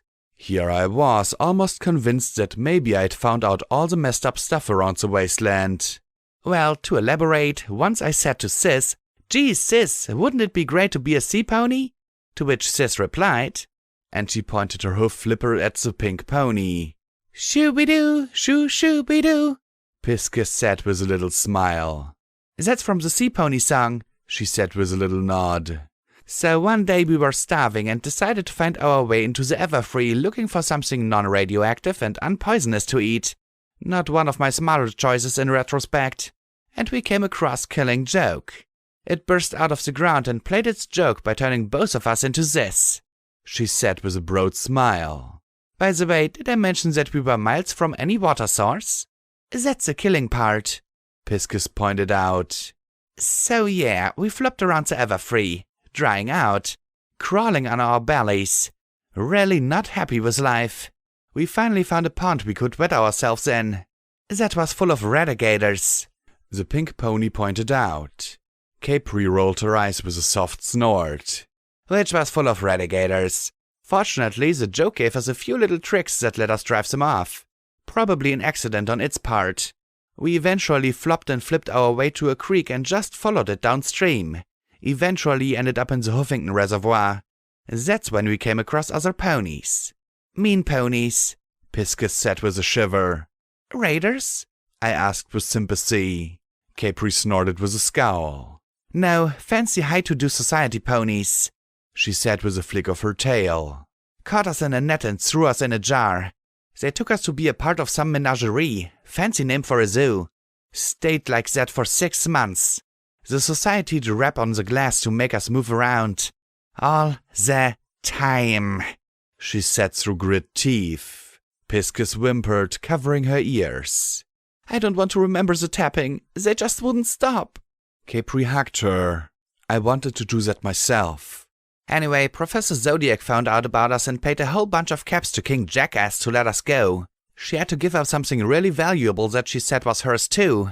But she said that no pony should be looked up for looking strange. I thought of a Zoni trying to teach in an empty lecture hall. So, now you're Zodiacs? Piscus smiled and nodded. That's what Sagittarius said. He was the one who told the professor about us being in Awesome's menagerie. The pink sea pony flashed at Capri's glower. I mean, King Jackass. That mollified the turquoise sea pony a little bit. Capri leaned against the back of the tub and on her rump I saw an odd symbol. A zodiac magical tattoo like the decals we'd worn leaving Megamart. Wow, that seemed too long ago. Now we do whatever we can to help out here. Sometimes we catch bounties if they live near water. Sometimes we scavenge sunken wreckage. One good thing about being like this is that we don't seem to get any more mutated by taint or the crot in the water. She looked at the pink sea pony. We're going out to the bay soon. Gonna see if we can pull up something useful off the Luna. Is that sunken battleship? I asked and she nodded. You can't tell me there's useful stuff on that wreck. Plenty, she laughed. All kinds of talismans still intact, tons of equipment that's still sorta useful. That ship had so many enchantments protecting it that it took years before it finally sank. Barely any rust on it at all, in spite of all the salt water. So, if I found that Killing Joke stuff, I speculated, rubbing my chin. I'd love to be a taint-free, two-eyed, non-jelly-legged pony again, I said to myself and any Killing Joke I might encounter in the future. You'd be an idiot and dead, Capri said flatly. Killing Joke doesn't help ponies, ever. It's gruesome. You can't say, I'd love to be Princess Celestia and dive in, because it'll mutate you into an alicorn that can't do magic and fly or something. Or turn you into a 200-year dead copy of the princess. Or do something you said when you were a filly. Trust me, you are not the first pony to think of using Killing Joke to do something cool. I blew a raspberry. And once more, reality squashes what would otherwise be a completely awesome plan. Yeah, Piscus said with a sigh. If it wasn't for stupid reality, we could have chocolate milk rain and cotton candy clouds. I sighed as well. Wouldn't that be awesome? Rivers of wild Pegasus. Sugar apple bomb bushes. Hey, quick question, I said as I looked at the pair. Why'd the Zodiacs go after me and my pip-bug? Capri shrugged. Sage's idea. He heard that the professor needed it really badly. She folded her hoof flippers under her chin. He's the oldest Zodiac, so he's kinda in charge. The idea was it'd be a surprise or something. Piscus nodded. Libra spilled the beans though. Capri shivered. Professor was so pissed. I don't think I've ever seen her so mad before. The turquoise pony looked at me with a sympathetic look. She said you'd never help her now. That lined up with what I'd heard from the professor herself. Well, it sure doesn't help, I muttered. I lifted the leg braces with my faltering magic and tied them on my forelimbs. Does that mean you're thinking about it? Piscis suddenly arced back into the tub I occupied and gave me a very squishy hug. Please help her, please. I know she's creepy and freaky and strange, but she's the only pony who's ever been good to me and sis. Please. Oh, wasn't this awkward? Piscis, Capri said, and her tail slipped out to smack the back of her sister's head. The pink sea pony went even redder, flushing and bowing her head in embarrassment. Sorry, she's like that. Then the turquoise mare tapped her hoof fins together as she chewed on her bottom lip. But if you did decide to help the professor... I sighed and slipped from the tub, putting on my last 2 braces. Yeah, like I said, I'm thinking about it. And if my answer was no, then I'd better be well gone from here before giving it.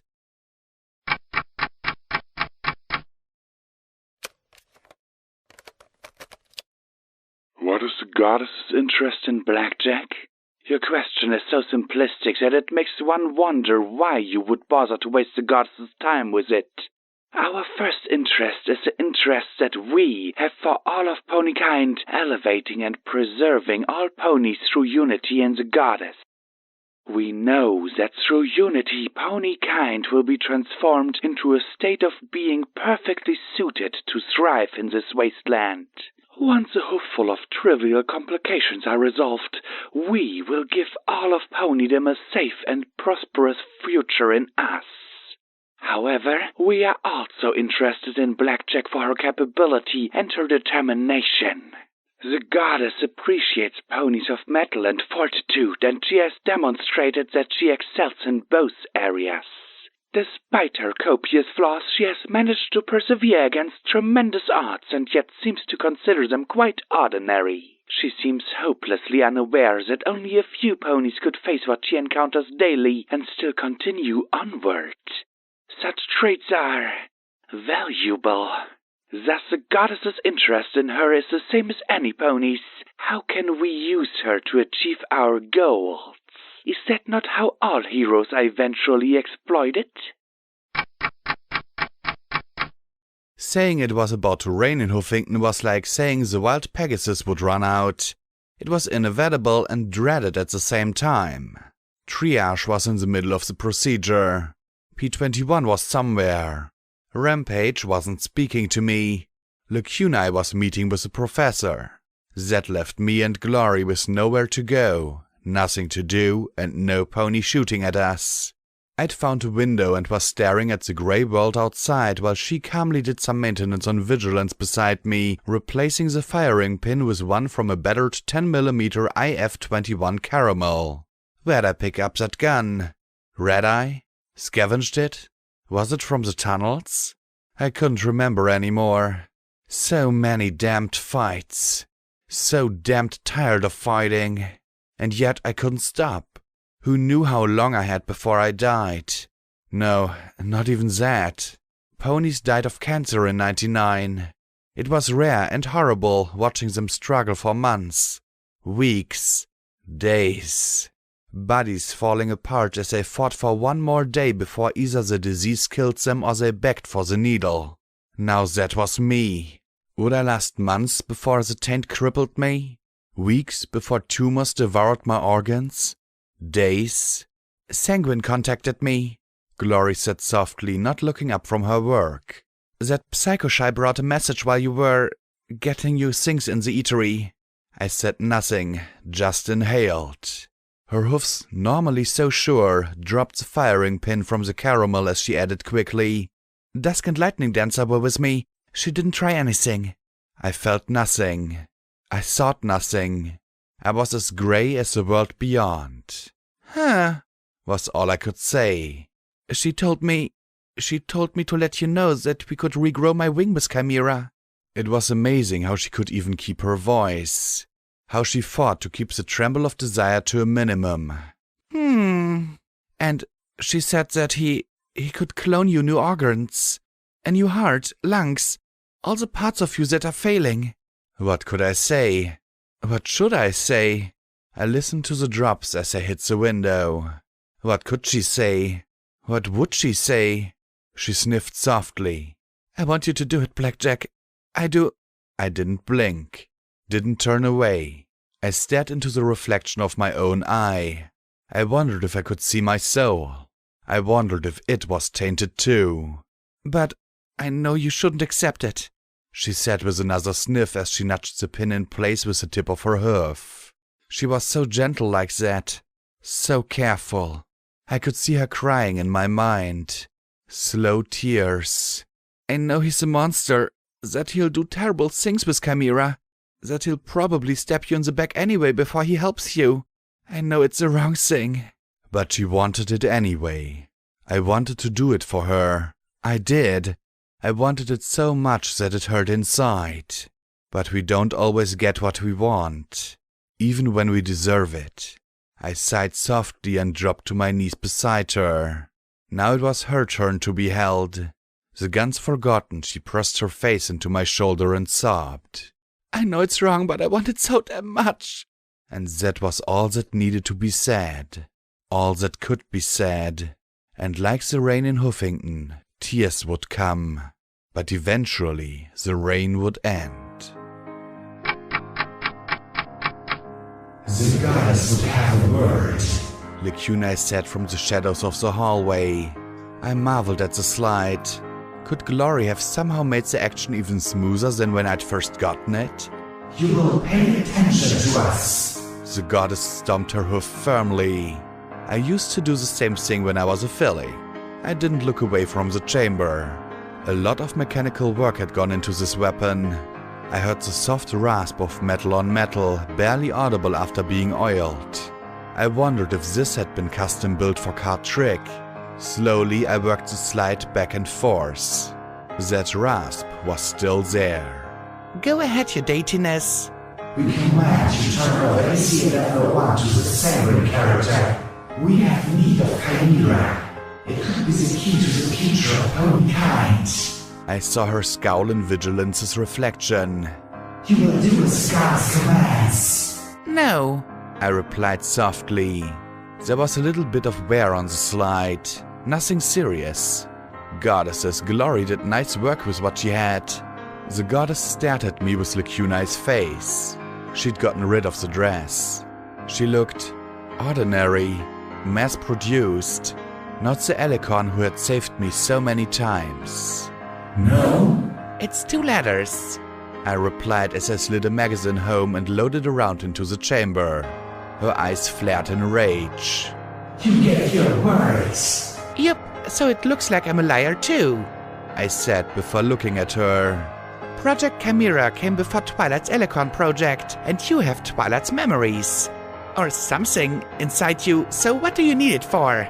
Impudent fool! The gods need not explain herself to anybody. We are the future of Equestria. We are your salvation. The goddess! She began, and that was it. Before she could get past that point, vigilance was shoved in her mouth. She looked so stunned that I might have found it funny that she'd cut off her tirade, even though she had been just beaming it straight into my head. Let me make something clear. I do not like the word goddess. I can't even think of Celestia and Luna as goddesses anymore. I don't even think there are goddesses at this point. All I know are my friends and enemies. Lacuna is my friend. The goddess isn't. My eye narrowed. I hoped Lacuna would forgive me for this. So, my suggestion would be you let Lacuna speak for you, goddess, because right now I'm pissed off enough to ignore you out of spite. I wanted to find a certain ghoul and make a pink, smoking wallet out of him. For a second, I was sure that I was going to have to pull that trigger. Then I saw the slight tensing around the eyes that was more worry than indignation and pulled the gun from her mouth. I'm sorry, Lacuna, I said softly. I felt ashamed for doing that. She worked her jaw a moment before saying softly in my mind, It's alright, Blackjack, but as you said, the goddess is definitely not your friend. I sighed and looked at the rain creeping down the window panes. I don't like beings that think they are perfect, powerful, better. I spotted my reflection in Vigilance's polished silver plating. I know I'm weak and powerless. I don't need some goddess rubbing it in. Lacuna was silent for a second and said, in a voice tinged with irony, You have an odd understanding of the concept of weakness. I smiled slightly. How in Equestria did the goddess believe humility, restraint, and compassion were weaknesses? If the goddess had been like Lacunae, Equestria would be flocking in droves to join Unity. No pony wanted to be a part of something that believed it was already better without them. So, why does she need Chimera? It's a rather simple problem of biology, She replied softly. You see, all alicorns are biologically female. I just blinked at her, not comprehending the problem. She elaborated delicately. And we require males to procreate. I blinked, furrowing my brows. Well, I wouldn't ask P21 for the honors, but there's probably a lot of males who'd take up on that offer. She shook her head slowly. We are, unfortunately, incompatible with male ponies of any variant. Now I was frowning. Wait a minute, if you can't breed with pony males, then where the hell did Celestia and Luna come from? I blurted. That is a great mystery. Twilight theorized that alicorns may have been manifestations of some primal magical energy, but Celestia and Luna never confirmed this. Since the fusion megaspell originated with Chimera though, the goddess theorizes that perhaps it can be adapted to create a male of the species. To be honest, the goddess is expending all her energy on various possible means of solving this dilemma. She is under a great deal of strain. I sighed softly. I won't give EC1101 to Sanguine, not to save my life, not to save your species. Not even to replace Glory's wing, damn me. But if I can find some way to help you as you need to be helped, I will. I looked up and gave her the best smile I can. That's the most I can promise. She seemed to be listening for a moment. I heard the faintest of whispers as Lacunae bled over snatches of conversation. There was a mention of a book and using Little Pip to get it. From the little bits I gathered, she was more intelligent and less stubborn than I. The name nagged at me. Where'd I heard it before? Finally, an agreement seemed to be reached as Lacunae said, The goddess is not happy, but she accepts your offer. Good, because I honestly don't know what I'd have to do otherwise. Oh, that is simple. I would have teleported behind you, raised my shield, killed you with my magic, torn the pip-bug from your limb and returned to Maripony, she said quite matter-of-factly. Of course, I promise you that I'd feel absolutely terrible about it afterwards. I chuckled softly. Couldn't get much more fair than that, could I? There are certain things that get my attention. Nuzzles to my flanks. The sound of a shotgun shell being actioned into the chamber, the sweet smell of wild Pegasus, and the impact of a nearly fully grown Rampage slamming into me from behind and sending me sliding down the hall. Normally I would have rolled with it to my feet, but my braced limbs clacked as they struggled to support me and move as they were supposed to. That gave her the time to jump right on top of me. Hi! I wanted to let you know that Scott is done. She doesn't remember anything from the tunnels. Not a thing. She hissed down at my face. Do you know what she did? The very first thing? Rampage, I've had a lot of people jumping on me today. I really hoped I wouldn't have to shoot her in the head again. She asked for me! She shouted in my face. Don't you get it? She's young and scared and afraid and asked for me to see her. I saw the tears beneath the rage. Just like Zorn, just like... She grimaced and sobbed, pressing her face to my chest. I had to tell her no. I ran from her. She needed me and I ran. Because otherwise she might kill Scotch Tape. Rampage, I'm sorry. My strapped friend rubbed her nose. Why'd you have to do it, Blackjack? Scotch is a tough girl, so she had a scare or two. She'd get tougher from them. But now she's scared and all she knows is that I can't be around her. And I can't tell her. Not the reason why she doesn't remember or why I can't give her the hug she needs. I sat up. Who's with Scotch now? Glory and the Zodiac filly Virgo. I think she's the first friend that Scotch Tapes had. I gave a little smile. She certainly wasn't... And then Rampage's hoof across my face ended that thought process. Don't you get it?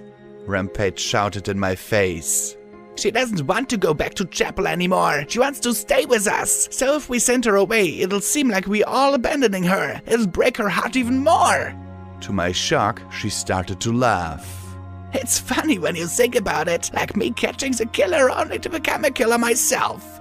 There wasn't any mirth in that laugh, only a ragged madness that grew sharper and sharper. She slammed me harder and harder into the tiles. I killed her! I killed her! There was something very wrong when you needed a bullet in the head to calm some pony down. As she regenerated, I made sure to get out from under her and on my legs. 2 collegiate ponies came around the corner and spotted the crimson spray on the wall and the side of her head pulling itself together. From the way they ran off, I supposed that Scotch wasn't the only pony needing their memory modified. Of course, being shot in the head didn't solve anything. Rampage, I'm sorry, I did what I thought was right. Maybe I'm wrong, but if I can give Scotch Tape some peace, I will. She'll be upset for a while, but then she'll get better. And we'll get her someplace safe and happy as soon as we can, okay? Was I trying to convince myself or her? I don't want another thorn, she said softly as she turned away. I can't take another thorn. And then she quietly walked back down the hall, leaving patterns of blood in her wake. It was getting late. After my display in the meal room, the collegiate had found a place for us on the 2nd floor over the old gymnasium. The classrooms were full of junk and stank of musty carpeting and dust, but they were dry and private. We'd lit a fire and the orange and yellow flames danced and flickered across the faces of my friends. The rain that had picked up again was washing the fog away. It sounded as if it was trying to scour the entire city away. A flash and boom made the windows rattle and Scotch Tape jumped for cover underneath some blankets. I couldn't blame her. Every flash made my hoof jerk in response. Scotch looked confused. She had since she rejoined us. Her eyes were big and round and afraid, not of what she'd experienced, but of what she'd lost. We'd fed her lies. She'd been injured in the tunnels and knocked out. She'd swallowed them and now they were sour and heavy in her stomach. But she didn't complain because she didn't know any better. Children should listen to their parents. What should parents listen to? I need to decide what to do, I said softly, my eye turning from one to the next. Scotch hadn't been the only pony to lose. Not even the first. Ever since my alarm went off for that last shift in the stable, I'd been losing. So had every pony with me. So had every pony in this damned city. Huffington was a more that... No, not all at once. No, that would have been decent. That would have been respectable. Huffington was a leech, sucking everything away as slowly as possible. Right now, I hated the city. I hated it with every bit of my being. I stood up to address the others. As some of you realize, I'm not doing well at this rate. Triage gave me 6 months before Taint eats me up. Even if I say fuck that and live twice as long, I'm still dead in a year. Professor Zodiacs told me to leave Huffington and that all of you should too. Go somewhere else, help the stable dweller, something. I closed my eye, taking a deep breath. But I'm not going to. P21 was almost completely turned away from me. Only the thinnest sliver of his face showed in the flickering light as his forehoofs incessantly rubbed his rear leg. He stared off. Was he looking into stable 99 right now? Was he hearing the overmare? He was a smart pony, but not a good one. The chance to be a good pony had been taken from him. Now he was just trying not to be a bad one. Priest would never love a bad pony. It's also been suggested that I give EC1101 to Professor Zodiac, hand it over and let her deal with it, and I'm mighty tempted to do that, I said softly. She seems a decent sort, if a little weird, but I'm not going to do that. Like it or not, this is something I have to see through. I looked at Lacuna in the corner, feeling the stare of hundreds of eyes reflecting the flame.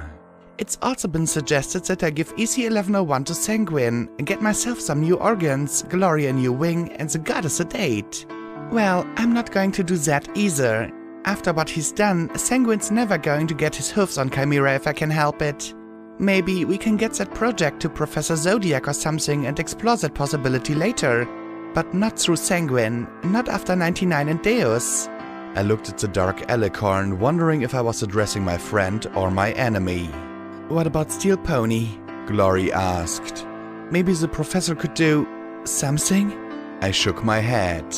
It's not like there's a great overabundance of bionic parts out there. She'd have to make the synthetic parts from scratch. There's not enough time for that to save me. Sorry. Glory hung her head and nodded silently. The fire flickered and danced across Rampage's face, every lick of flame from the barrel seeming to make her change. Was she a full murdering psychopath? Perhaps an adherent defender of law?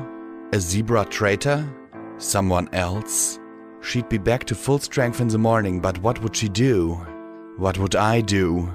Glory looked at me. She'd follow me to the end. I didn't want her to. She deserved her own life, her own happiness. I'd reunited her with her sister at least. Who knew what else was possible?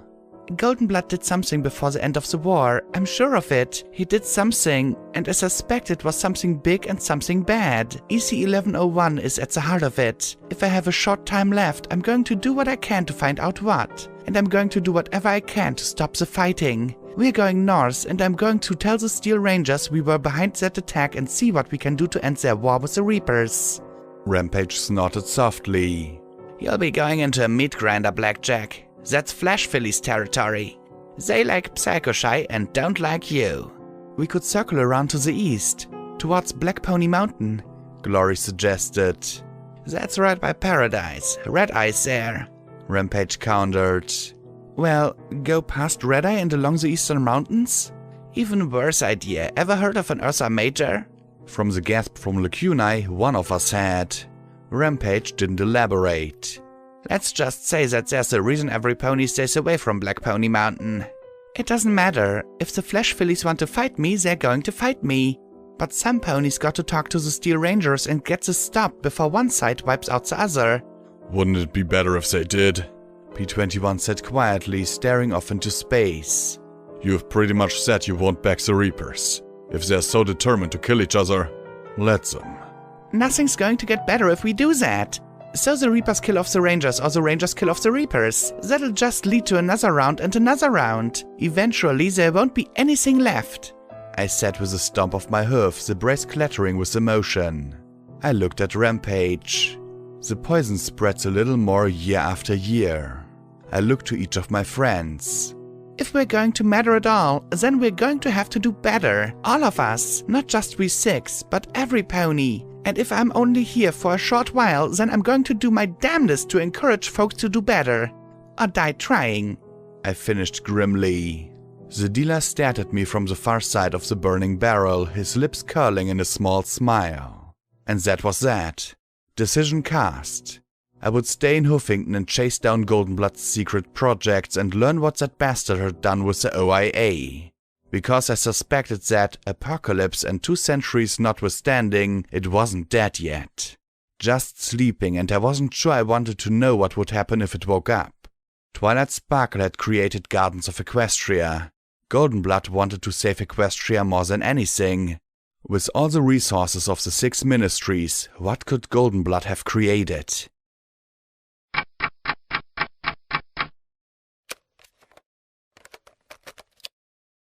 Do I love blackjack? That's an oddly personal question. I'm not sure how to answer. Yes would suffice, but it really wouldn't explain much, would it? I suppose what you're really asking is, why do I love blackjack? When blackjack is at her best, she's like pony kind at its best. I really believe there's nothing she can't accomplish when she's like that. It's almost scary just what she can get done when she puts her mind to it. She tracked down Dusk, fought a whole slew of Red Eye soldiers, and brought her back to help me, and it worked. I don't think Dusk and I have ever talked like when she saw my injury. And that's why, when she talks about saving Hoofington and Equestria, I think she might be able to do it. At the same time, I'm scared of her. I'm scared of what she'll do, what she can do. She killed her stable because she thought it was the right thing to do. She almost killed herself for the same reason. I don't know what snapped her out of that, but it had to be miraculous. She went through those tunnels and she kept going when we all just wanted to die. And so I'm scared that one day she's going to go somewhere and I won't be able to follow her. So do I love her? Yes. But will I always be there for her? I don't know. There wasn't much discussion after that. My friends knew my plan. Would they leave me? It would probably be for the best. Rampage had no reason to stay and every reason to go. P21, there was a better life waiting for him in chapel.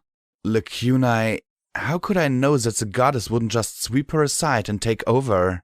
Scott should be left behind. Where I was going was no place for a filly. And though I loved her more than my own life, it wasn't a place for glory either. I was destined for a bad end. I still didn't want to be alone again. I hated being alone, but I hated my friends being hurt by me even more. I rested my head on Glory's chest, listening to the beat of a sound and healthy heart, and let it soothe me off to sleep. My hoofs crunched softly beneath the snow, the night turned to amber hues as I trotted along with my pip-buck clicking in my ears. For some reason I was dressed all in black. Black gas mask, black barding that completely covered me horn to hoof, black coat covering it all. The heaps of snow seemed to glow on their own as I trudged silently along the road. Above me hung a city of dreams, or maybe nightmares, on a grand and terrible platform clinging to the side of a cliff. My lips moved silently, but the familiar words were dull and meaningless. Streamers of gas seemed to trickle off the edges of the city. The rancid taste of orange filled my mouth from a tube at the corner. There were other tracks in the snow, bodies in the snow, a trail of dead ponies. I walked on them whenever I could get out of the snow. The dark clouds overhead continued to dump layer after layer of the fluffy material. It was knee-deep now. There were lights ahead, sky wagons, tents, ponies milling about, crying softly as I huddled in the shelter of the vehicles. I moved off the road, as silent as the snow around me, creeping closer. Get another case of Red Axe opened and keep them out of this green snow. A mare wearing bright yellow barding called out. Get those emergency suits handed out. Folds first, damn it! She yelled as she waved her hoof at the ponies around her. The suits were marked with the Ministry of Peace butterflies. There were soldiers too, looking scared as they stared out at the night. I crept closer. A soldier said to the mare in the yellow emergency suit, "Is it true? Is hoofing gone too? There's no reply on any of the emergency channels." The mare replied, "We might be able to make it to the Fluttershy Medical Center if it hasn't been hit." There was a note of despair on the edge of her voice as she looked out at the darkness. "Is there any place that hasn't been hit? Long as we hit them too," the soldier muttered softly as she scowled up at the dead city. "I don't think any pony else is coming out of there. We can't keep this evacuation center here forever." She stamped her hoof in the snow. "I can't believe that the Steel Rangers just abandoned us. Recalled my ass. What were they recalled for?" Then I floated a rifle out in front of me. The leg-long scope made the soldier's head leap clearly into view. Matronely. Definitely a motherly type, not the sort you'd expect to find in combat barding. Crosshairs aligned on the side of her head. A small hole appeared just behind her temple. Her body blocked most of the side of the blood spray in the snow. The mare in the emergency suit froze, but the glassy helmet distorted my targeting. A second later, the rifle fired silently into her. Chest shot. She dropped and started to crawl towards one of the wagons. The other soldiers in the evacuation camp began to scramble. "Sniper! Zebra sniper!" they called out as the refugees started to scream. Crosshairs swept the camp. Soldier with a rifle, headshot. Soldier with a rifle, headshot. The others were behind cover. Taking another sip of rancid orange, I rose and moved towards the camp. The rifle disassembled itself in the air above me, returning to my bags, and out came two metal black submachine guns. IF-44 Angel Bunnies. A hoof-long silencer was screwed to each as I moved like Black Death upon the camp, the cylinders muffling the noise and cutting down the muzzle flash. The soldiers came out of cover, trying to protect ponies in a dying world. The angel bunnies summed silently as 3-round bursts of 10mm ammo cut them down. My black barding protected me better than their combat armor as I systematically eliminated all opposition in the camp. A little more death in Equestria. No more bullets being fired. I headed to the medical crates and began to resupply. Rad-X and Red-Away first. Healing potions next. Bullets from the fallen soldiers, even if I didn't have weapons that could use them. I wasn't going to leave anything that could shoot me in the back. Food and purified water last, as much as I could carry. There wasn't much left after that. Please, there are children here. The mayor in the Ministry of Peace emergency suit gasped. You're killing children, she begged as she hugged my back hoof. Please, enough ponies have died. For a moment I looked down at her, then drew a pistol from the mayor who had died first while wanting to protect the evacuation camp. I checked the soldier's pistol and walked to the fallen sky wagons. No, please, no! She shouted behind me, stretching her hoof after me. Killing foals was no different than killing their mothers. They screamed, bled, and died like animals. 1 round each in the head to make sure. 9mm rounds were trash anyway. In less than 5 minutes, the soldier's pistol was tossed into the snow. Why? The medical mare gasped as she crawled towards me. Not that she could understand.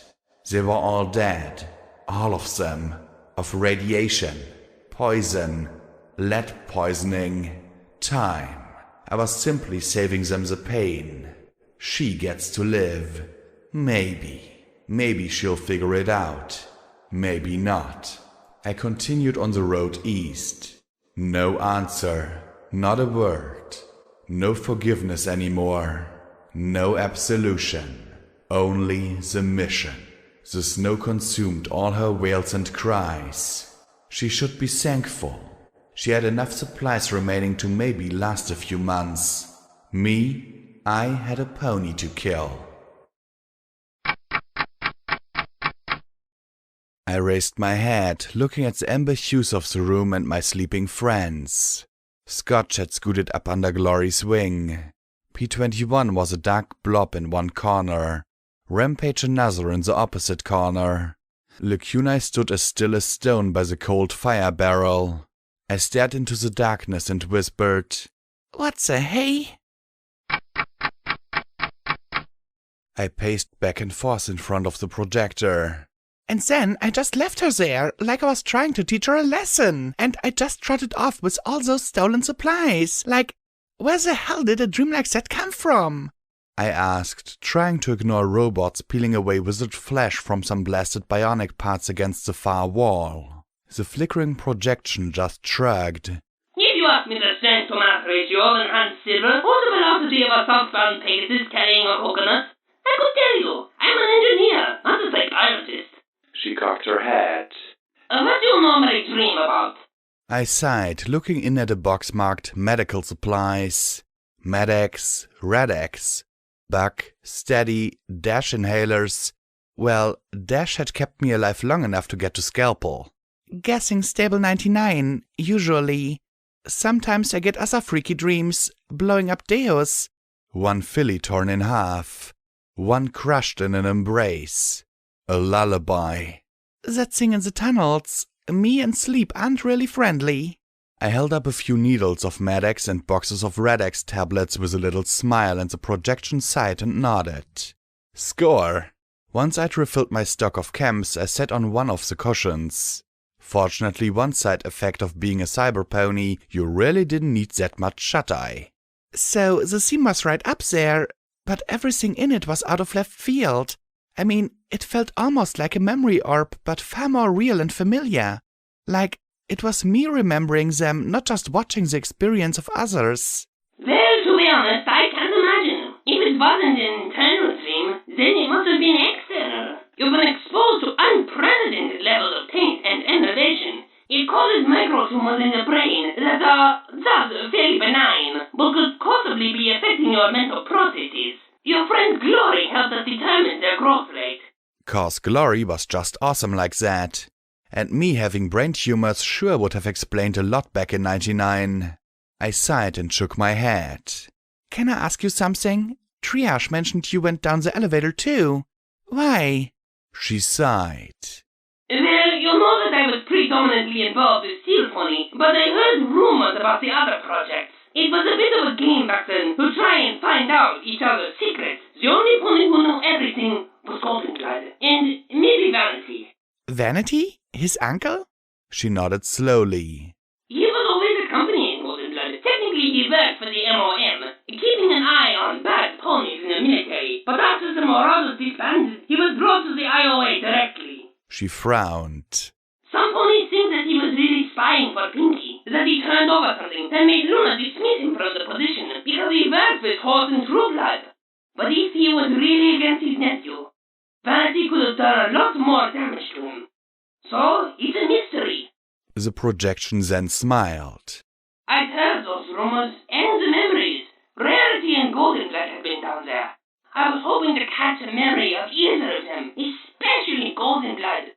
Unfortunately, I was down there for so long that... Well... She pointed a glowing hoof at the jar. And did you find out anything? I asked eagerly. I did encounter one memory, but...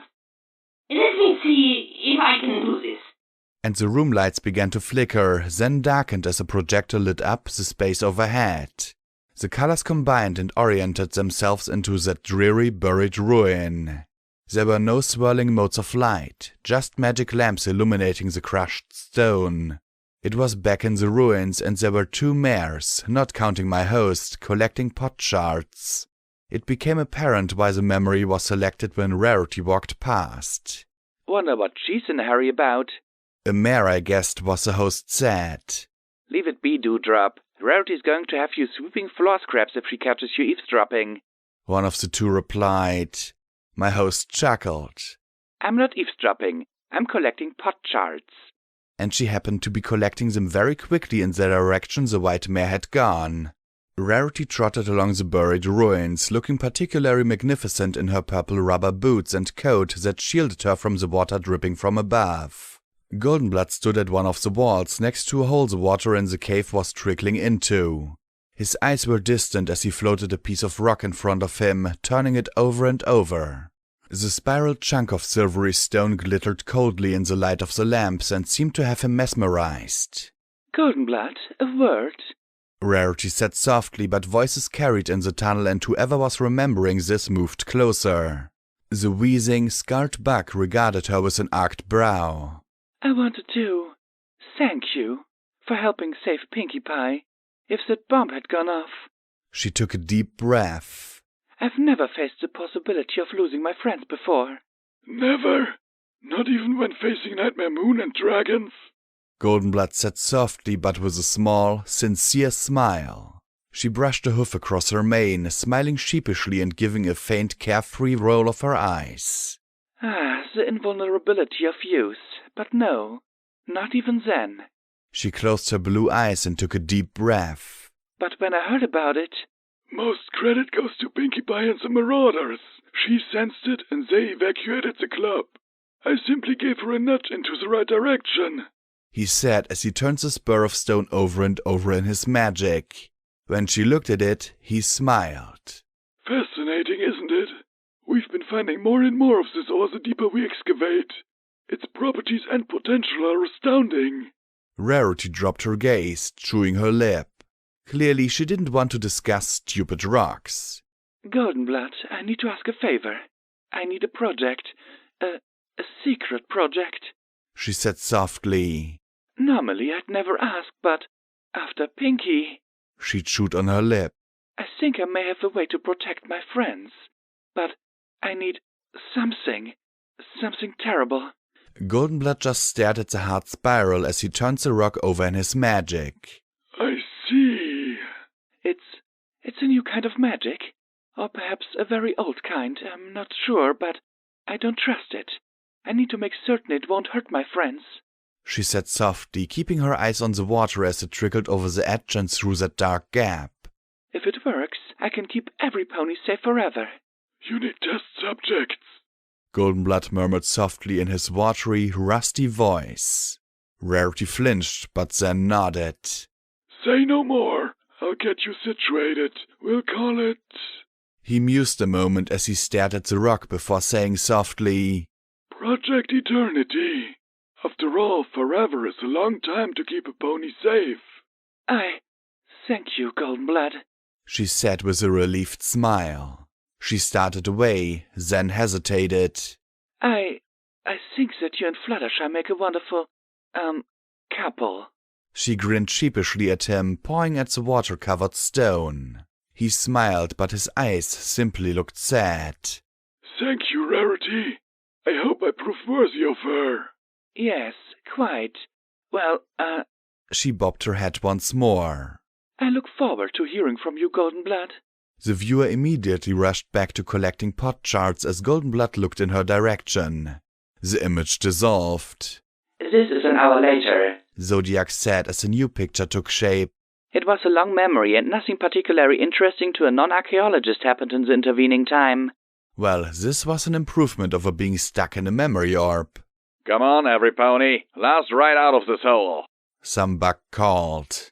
The viewer trotted to the elevator and it started to rise out of the earth. It flashed by other subterranean workings as it lifted before finally reaching the top. It looked like the foundation of a large concrete building. Ponies started filing out, trotting towards the exit and laughing about their day. All except for Goldenblood. He stood against the rail surrounding the elevator shaft as ponies left. His eyes stared right into mine. A minute, Dewdrop. Yes, sir? My host said softly. You heard my conversation with the Ministry Mayor. It wasn't a question. The silvery metal turned over and over beside him as he approached her. My viewer started to back away. What do you think? It was, interesting. The mayor stammered. Interesting indeed, he said softly as he kept approaching. Now I realized what so disturbed me about Goldenblood more than the scars and the sickly cough and ragged breathing. On top of all that, he didn't seem to blink. Do you know what the three most precious things in Equestria are, Dewdrop? He asked, and she could feel the breeze blowing out of the shaft on her flanks as he backed her right up to the metal rails surrounding the dark, bottomless-looking pit. Family, sir? Friends? Money? Family is a dime a dozen, he said with a soft snort. Friends are articles of convenience, and money is trash. He shook his head as his horn glowed, and he whispered softly into her ear. No, the three most precious things are loyalty, love, and secrets. Suddenly the rails weren't there anymore, and she was falling back over the edge, just barely grabbing on with her forelegs. Help! Somebody help me! She shrieked. The glowing metal bars had twisted away behind her, slowly returned to place. Please, I have family. My condolences, but I'm afraid that some ponies just can't be trusted with secrets.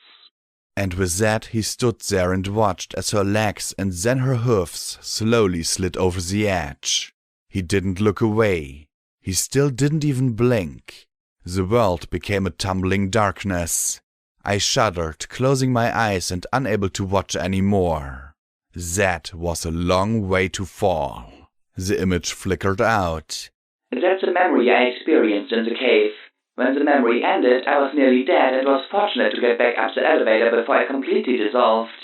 The Goldenblood being a murder thing, I was disappointed. I'd hoped that I'd be wrong about him. That once you got past all the secrets and lies, there was a good pony. How could he kill some pony just to keep a secret? Loyalty, love, and secrets. And a relationship with Fluttershy? How did that happen? I had more questions than when I'd started. It was supposed to go the other way around. Well, nothing to do but start trying to get answers to them. So, Rarity was experimenting on ponies? Rarity? I said, now trying to wrap my head around that one. How does a pony go from dressmaking to that? The glowing pony nodded once more. What kind of experiments? And how she was planning on projecting her friends? I don't know. I know she was pursuing it for several years, then abandoned it abruptly. Beyond that, I know it was based on the Hightower jail, here. My Pip-Bug chimed softly. You can investigate it yourself if you like. I checked my map and saw the blank square to the north. Well, it was on the way. And there's nothing you can tell me about the other projects? She shook her head slowly. I'm afraid not. Chimera was True Blood, baby. The Starforeign Horizons were Trottinghammers. I don't even know who oversaw the rest. I'm sorry. I wish I could have been more of a help. I gave the projection a tired smile. I wish I could be more help, I said. She looked confused. Well, it's just, I'm nobody special. I'm just staggering through all this the best I can. The professor shook her head with a small smile. Nobody special? Blackjack! You emerged from your stable with one of the deadliest war machines in history after you and lived. Since then, you destroyed that war machine, helped stabilize flanks, and virtually the patron saint of travel. Brought together sand dogs and ponies in mutual protection, ended one of the greatest raiders' threats to the city. And during all of that, you were also unraveling 2-century-old conspiracies involving one of the most secretive and powerful ponies in history. You're coming to the point where your being is a major consideration for all the powers in the Huffington region, and you carry with you the single best hope of recapturing the greatest technological arcane treasure trove in all of Equestria. If you are a nobody, and you are the greatest nobody in the history of the world. I blinked, blushing hard as I rubbed the back of my head. Gosh, when you put it that way. I was still a nobody, but at least it was nice to hear she regarded me so highly. I looked at my Pip-Bug. I can't give you EC1101, Professor. But if there's a way I can give you access to Steel Pony, I will. I looked at her stunned expression. It probably won't do me any good, but you might make use of it. She stared at me, then the glowing projection threw its arms around me. The light flickered and sparkled, dazzling my eye. Thank you. Thank you so much. She drew back. Well, if you can get to the Flight Industry headquarters mainframe and use EC1101 to unlock it, I shall be able to extract the Steel Pony activation files and schematics from here. Flash Industries?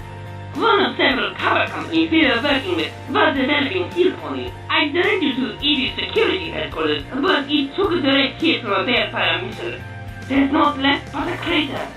My Pip-Bug chirped as a few new icons lit up. This is the OIA front, where you might find something useful. Boom Inc., OIA Progress Office, Hightower Jail, Horizon Laboratories. Hippocratic Research. I felt lightheaded. Places all in the northeast corner of the outer city. Places where I might find answers. A place where I might find Sanguine himself. I nearly trembled in anticipation. Thank you, this is wonderful. I don't know what to say. She flushed. Well, her cheeks were a little shinier than before.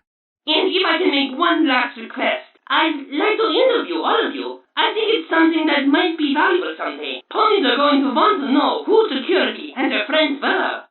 I couldn't think that would ever be valuable. In 6 months I'd be gone, and in 7 probably forgotten.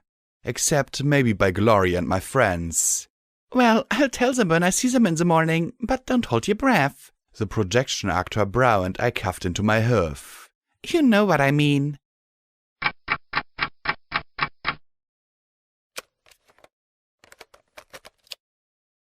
What do I want? Gosh, that's an easy one. Give me a box of sugar apple bombs and a bottle of wild Pegasus and I'm good. Look, I'm not a complicated pony. Really. I'm not smart enough to be a complicated pony. I want folks happy and safe. That's it. If my actions make some pony able to live their lives, then I'm good. Of course, that means that sometimes I have to take lives as well. I never like doing that.